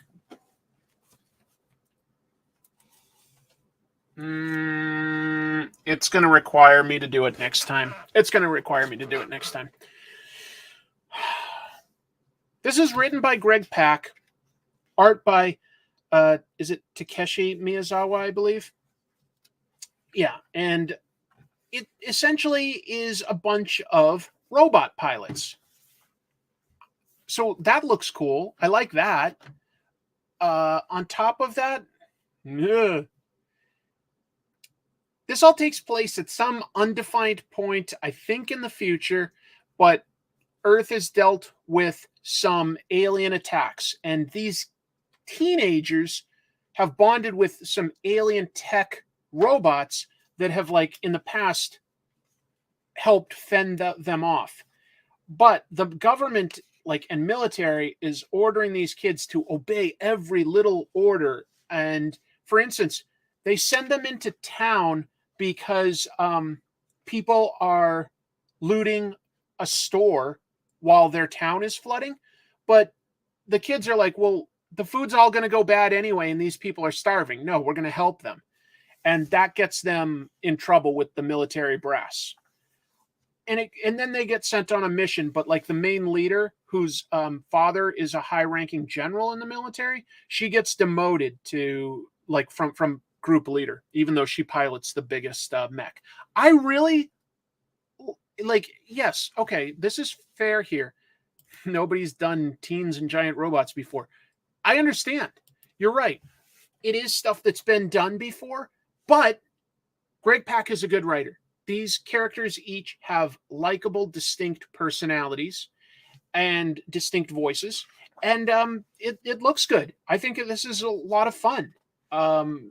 It ends with so the government ordering them to betray a human that they encounter who has teamed up with an alien.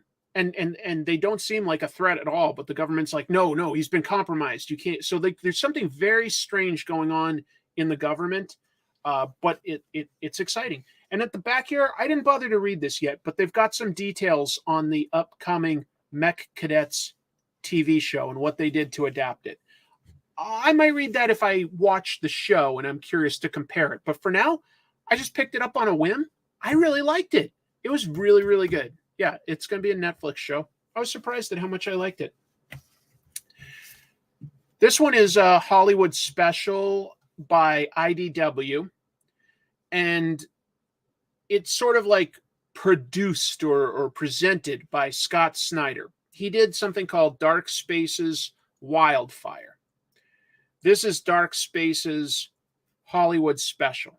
So it's not by Scott Snyder. He's just sort of presenting it. It's written by a guy named Jeremy Lambert and art by Claire Rowe. Takes place, in the golden age of Hollywood, where this actress, kind of a bit of a booze hound, honestly, She's just on a public relations tour across the country. Okay, it's World War II. She's promoting things.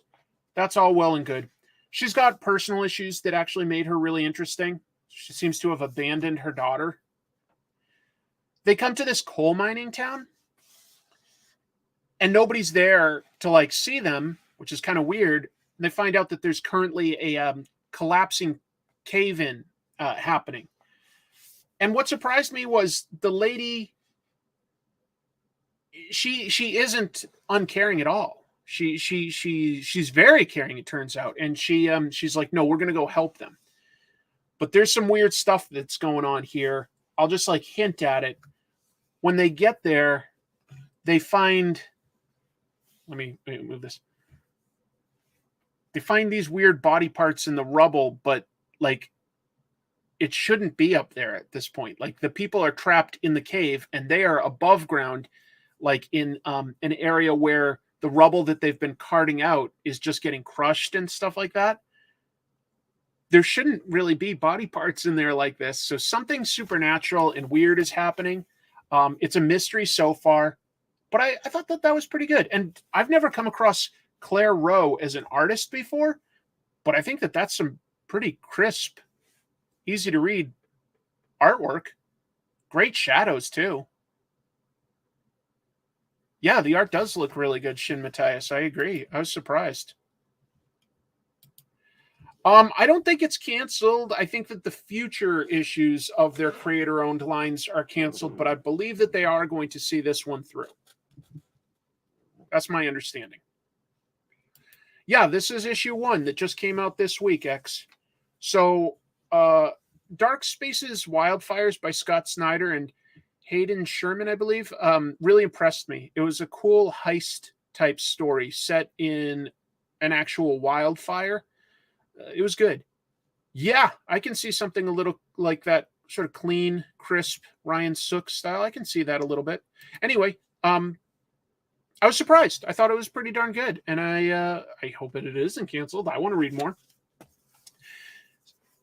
You know, I just want to say real quick that I was surprised in a way that we're already up to issue 32 of Something is Killing the Children.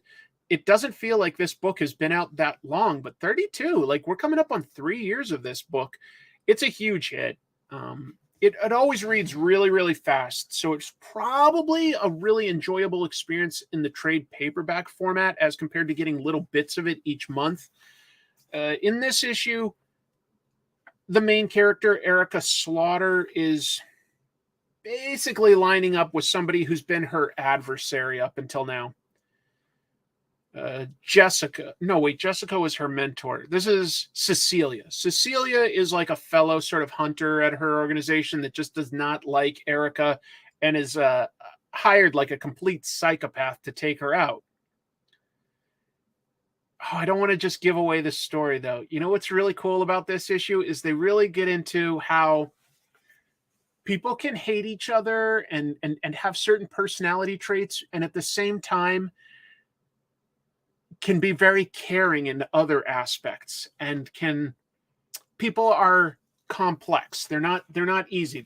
People are full of contradictions sometimes, because sometimes what like makes you will conflict with how your emotions make you act in a certain situation.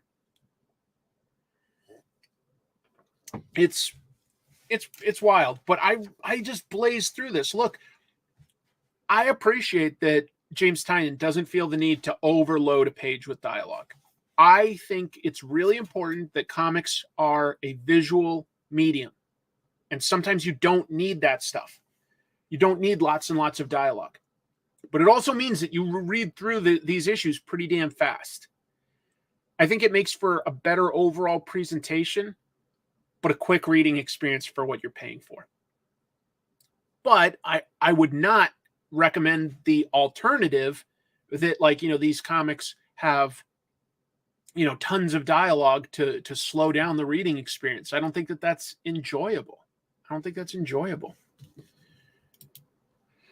got the first issue or so of Something is Killing the Children and loved it. It's good. I've been strictly reading it in trade since then, and it's much more satisfying for me. I think that makes sense. These are clearly written in story arcs.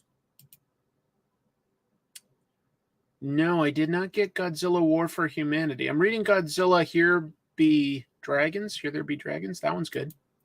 Claire Rowe has drawn Nebula for Marvel and Batgirl and the Birds of Prey for DC. She seems really great. I like Claire Rowe on the Hollywood Specials book. Yeah, I think you're right.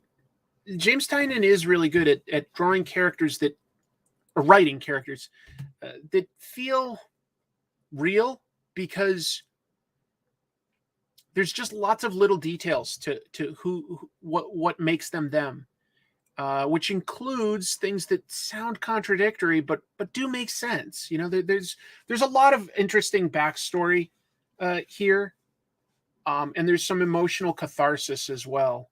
So there's like a little bit of the backstory. Here's like a bit of emotional stuff. I do like it. I do like it quite a bit. The new camera looks great. I need to work a little bit on setting everything up so that I can get rid of these little view things, like the display thing. I need to obviously fine tune that, but it would be capable of showing, like, if I ever do some art, like it can show it in much higher resolution. So I like that. I think that could be fun. Something is Killing the Children Sound of Freedom crossover. Okay. It looks fine. That's nice of you. Department of Truth is interesting too, but a lot more dense. He's writing so much, but you know what? I really appreciate that Tynion is taking this moment and making it his. He must be working very hard, and I appreciate that. It is a Sony A6400 mirrorless camera, but I think it will work very well for like live streaming stuff here. I just need to figure out A, how to like flip it, B, how to get rid of the display items on it and turn off the autofocus. I'll figure it out. Oh, it says fine in the upper corner. Okay. Haha, you guys got me. We got the latest issue of Void Rivals. Any of you still reading Void Rivals? I hope so, because it's pretty cool.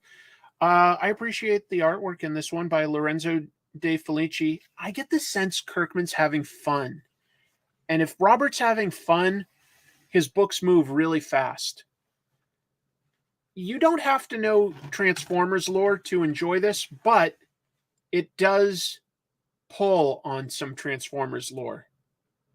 This character was in season 3 of the Transformers cartoon, but you don't need to know that.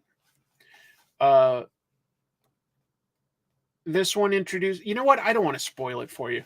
This one introduces another important character from Transformers mythos, but not a Transformer. Just an important character.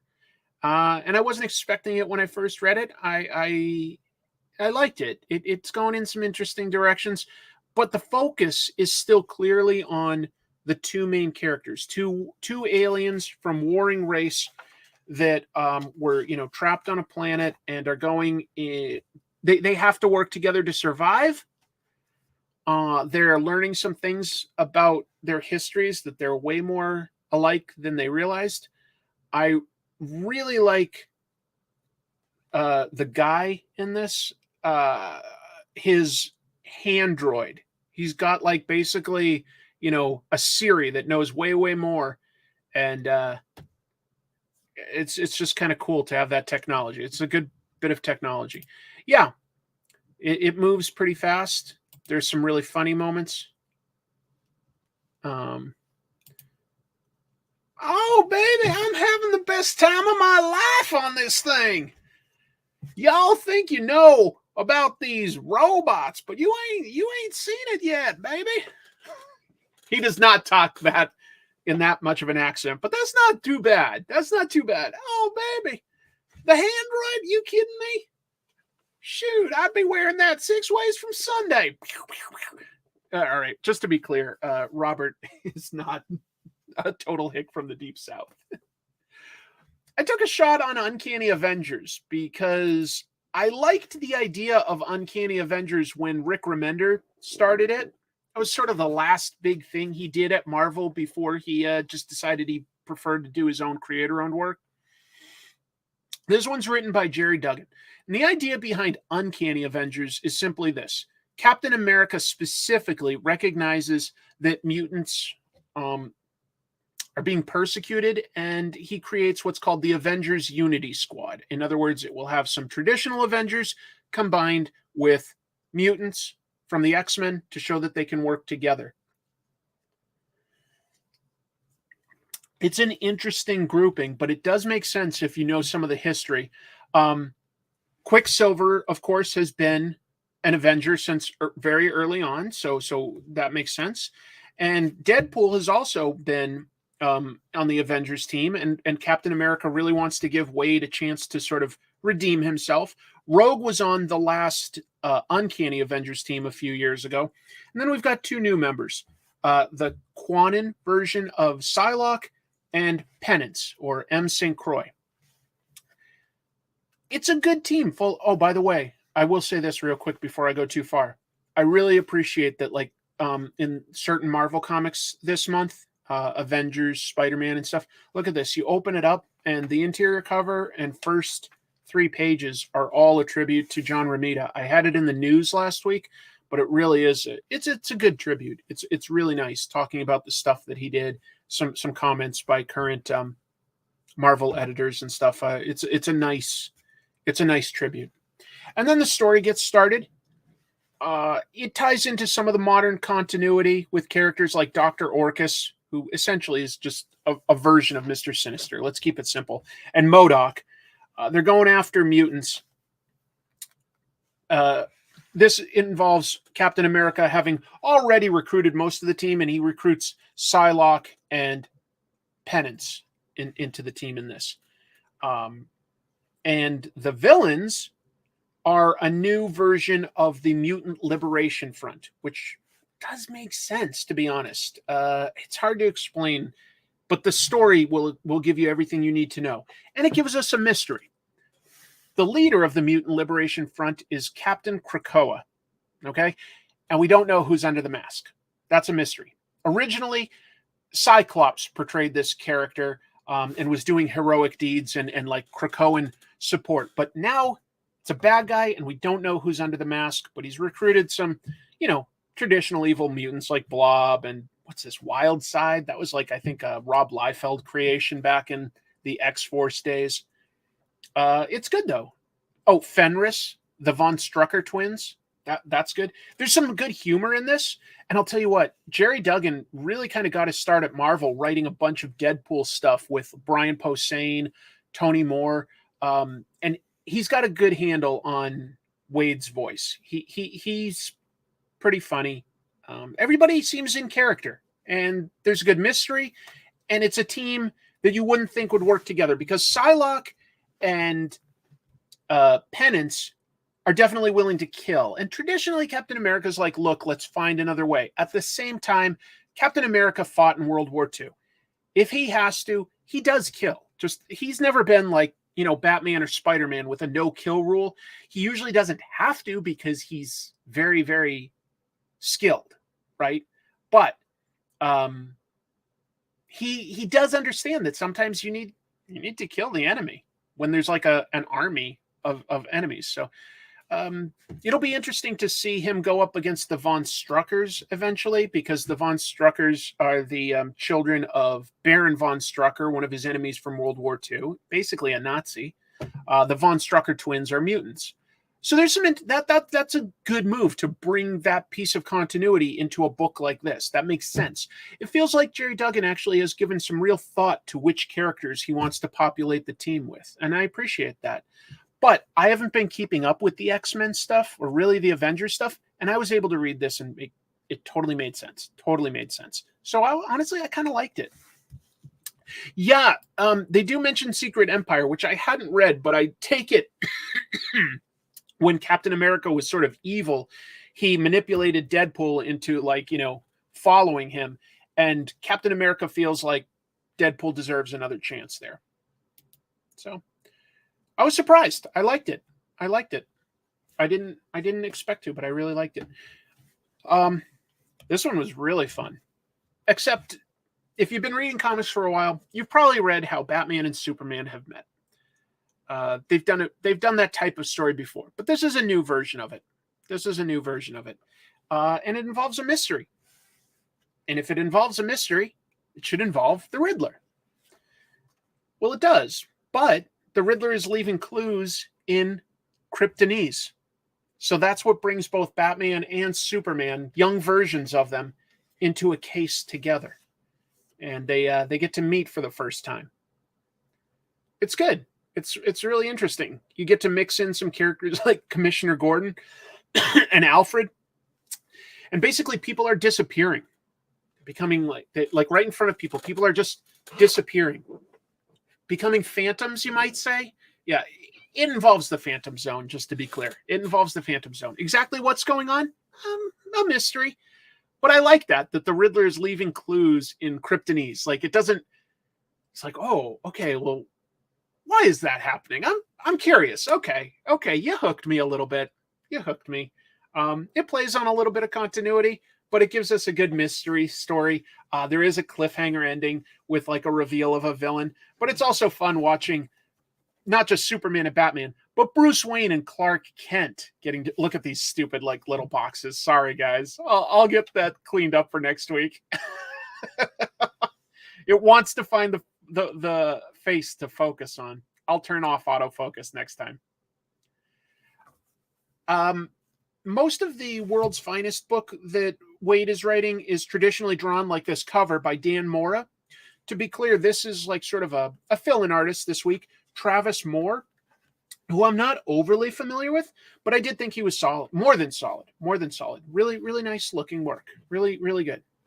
So, and Dan Mora I love. So when I have a guest artist, I'm kind of like, oh. But like this time I was able to blast through the story and I still enjoyed it quite a bit. And I was like, oh, okay, Travis Moore is good.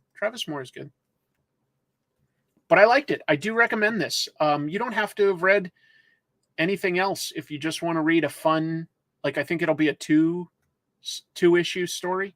This is the first part of it. Batman and Superman meeting. Kind of fun. Yo! Oh, thank you, Shane. That's so nice of you. Shane is one of my supporters on Patreon and also a screenwriter. So you might want to look up Shane's work. And Shane has been talking to me about some comic book ideas he had that sound very promising. So Shane, I wish you every bit of success, and that's super, super kind of you. I appreciate it. Tari, thank you also. How am I doing? I'm doing all right. Sorry I'm late. Birthday mood. Celebrating my birthday tomorrow. I know what you mean. Anyways, love your show. Keep reading comics. Thank you, man. Thank you so much. An interview with Dan Mora? That's an interesting idea. Very dramatic, Shane. I did not expect that. How can a writer afford that? Yeah.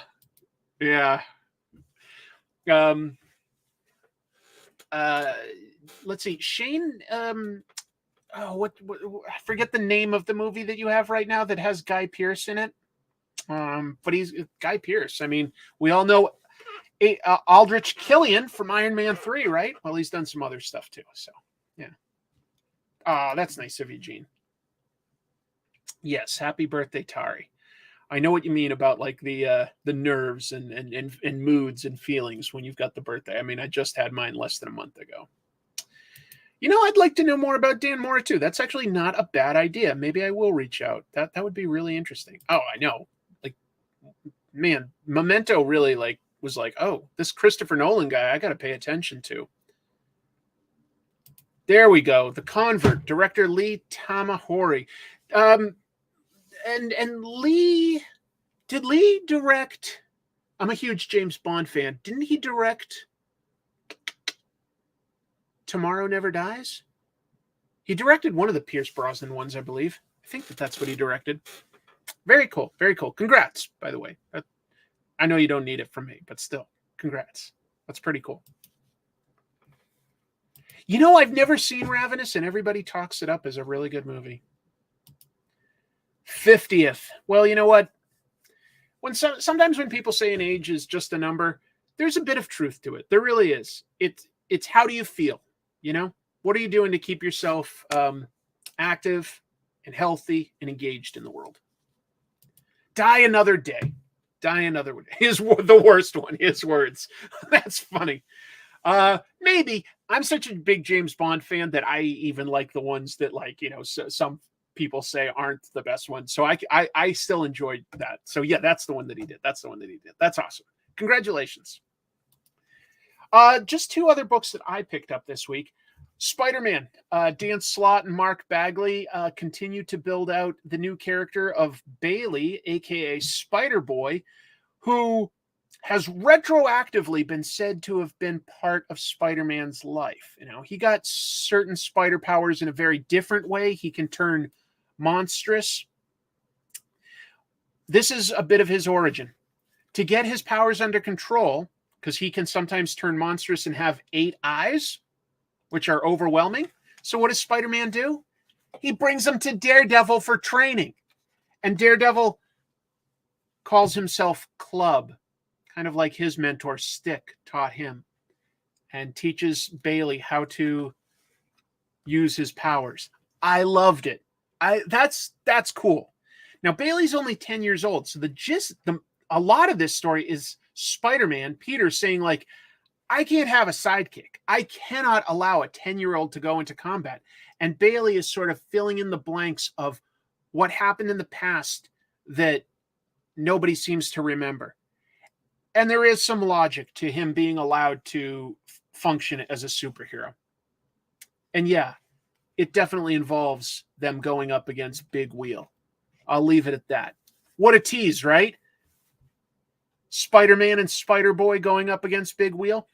At first, I thought that Dan Slott was possibly trying to push Spider-Boy too much as a thing. But every issue I've read of the Spider-Man title with him, I go, this is a fairly interesting character. I kind of like it. I didn't necessarily want to, but I kind of do.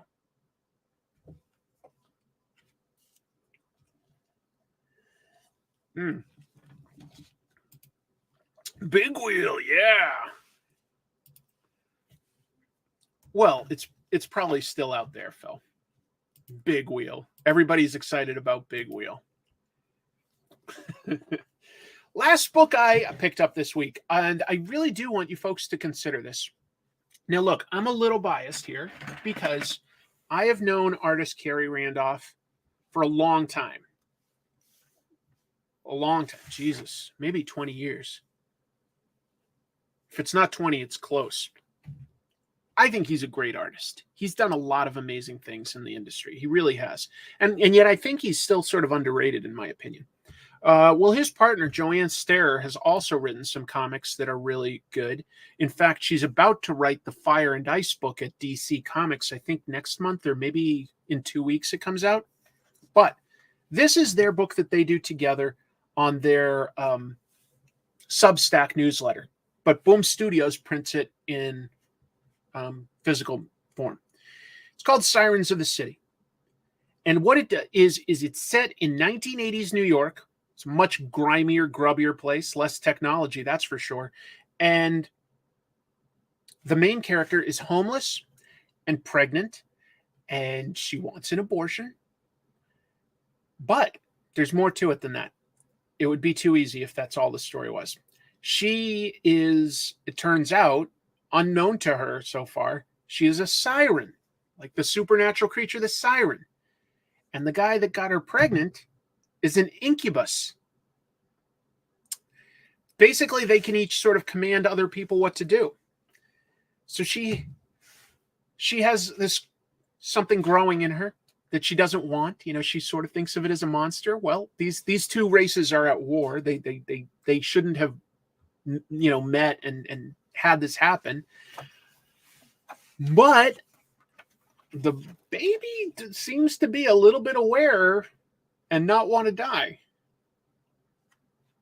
Or at least it has a way of protecting itself as it's just gestating as an embryo. It raises a lot of interesting questions. It does not give easy answers either. But the characters are really well defined and really likable. All of them. Well, the main good characters and stuff. And the art is gorgeous. The art is gorgeous. Khary knows what he's doing. Boy, can he tell a story. And boy, can he draw the city. It's so cool. There's mythology, but they're only doling it out piece by piece. More importantly is the emotional journey of the character and the really interesting setting that it takes place in. 80s New York is a really interesting place. It's going to go in some sort of action-packed directions for sure, because some of these supernatural characters and gangsters do not get along. I recommend it. Sirens of the City, only up to issue 2. Good chance you can still get it. I am loving this book so far. Ster is a great writer, and the art is superb. That's nice to hear that I'm not the only one thinking this. I really, really like it. Nice art. It absolutely is. Interesting concept. He busted a nut. That's what he did. It's some interesting ideas. And now I'm going to draw upside down. No, I'm not going to do that. I wanted to sort of do some drawing tonight, but it's already been 2 hours, and I prefer to take off the overlay on this, as well as the sort of autofocus and stuff. Let me turn that off. Yeah, I kind of like that a little better. Thank you very much, everybody, for jumping in and watching the show with me. Some really interesting news. I think that we all wish Jeff Smith a swift recovery. We're saddened about the passing of Dan Green, and hopefully we're excited about some of the comics that we've got coming up. There's some cool stuff out there. There's some really cool stuff. I'm trying to think. You know what? I've been reading a good amount of manga lately. What have I been reading? I didn't expect to like it that much, but I really like Kaiju number 8. I find the characters in this good, and it's really action-packed. It moves at a good clip. So I've been having a lot of fun with Kaiju number 8, as well as Vinland Saga. So I've been reading a bunch of manga, too, lately. Obviously, it's not brand new. It didn't just come out. It's still coming out. And Vinland Saga, apparently, is pretty big. Like, there's been a lot. But, yeah, I'm looking forward to that. And pretty soon, I'll be in Japan for just over 2 weeks. I'm still not 100% sure whether I'm going to be able to sort of do this show while I'm on vacation in a completely different time zone. Instead, I might just have to do sort of like some travel vlogs, something along those lines, show you some comic book stores or nerdy stuff like that. That's sort of where I'm leaning towards, but we'll see. If I can, I'll definitely fit in doing a live stream. If it's not too late for a super chat, I'm in 1973 in my Marvel Quest. Are there any late 60s, early 70s DC runs you'd recommend? Late 60s, early 70s. I mean, Batman and Detective are definitely going to be solid in that era. A little goofy, actually. Superman had great art. I'm trying to think. I think it's more late 70s when Black Lightning started coming out, because that was pretty good. Oh, you know what was good in the 60s and 70s still? A lot of their war books, stuff with Sergeant Rock, Our World at War. And then eventually, of course, you get to the Jack Kirby stuff. Jack Kirby, when he comes to DC, makes a good impact, but that's more mid-70s, to be fair.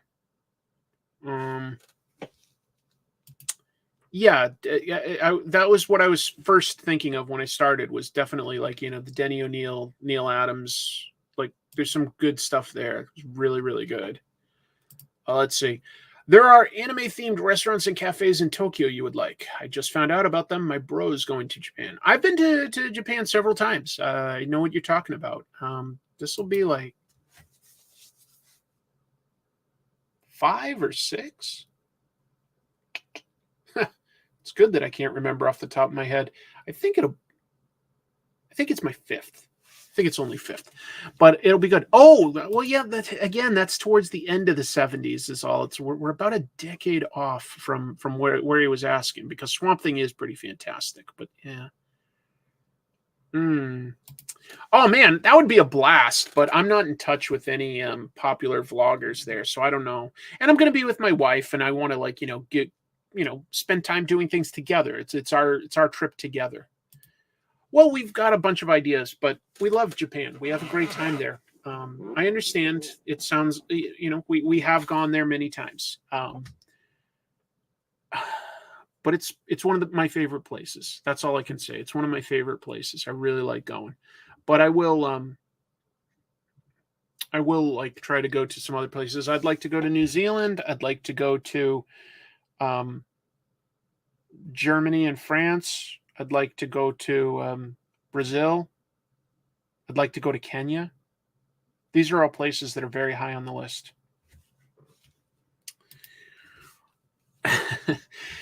Peach is a pretty busy person, so even if I wanted to and got in touch with her, there's no guarantee that I could interview her. But that would be cool. It would be cool. Yes, the algorithm does demand content. Traditionally, when I've gone, I've made an episode focused on a manga that I really like. But the last time I got to go, there was still a place called YouTube Spaces, which was like a series of studios in the famous Mori building in Tokyo, in Roppongi Hills. Great experience. I recorded my Akira episode there, and it was a great experience. It's got a really beautiful view of Tokyo Tower behind me when I'm speaking to the camera. I was definitely a little fatter then, so I don't look great, but I think it's an episode that I really am proud of. Anyway, yeah, I'm looking forward to it. Sing Peaches, the Bowser Peaches song. Peaches, peaches, peaches, peaches, peaches, peaches. Yep, that's what I'll do. Anyway, thank you all for joining me. Thank you for the super chats. And if you can hit like and subscribe, leave a comment on any videos afterwards, that's appreciated. I should have a new comic tropes up this week. Hard at work on that. Going to talk about 3D comics. Collab with PewDiePie. I think PewDiePie is a little too big to have somebody like me on their radar. I mean, I'd absolutely adore the opportunity to talk to somebody like Chris Broad. Huge fan of him, reading his book right now. But he's obviously not necessarily a comics guy. Maybe Joey the Anime Man would be willing to talk to me. Probably not, though. They're too big. They're too big. There's so many great vloggers in Japan. There really are. Thank you, everybody. I had a great time tonight. I hope you had a good time and learned a couple things, and I'm looking forward to seeing you next week. Until then, you know what I'm going to tell you. Keep reading comics. Wait, maybe this way too. Tell you what. Bonk. There you go. Take care, everybody.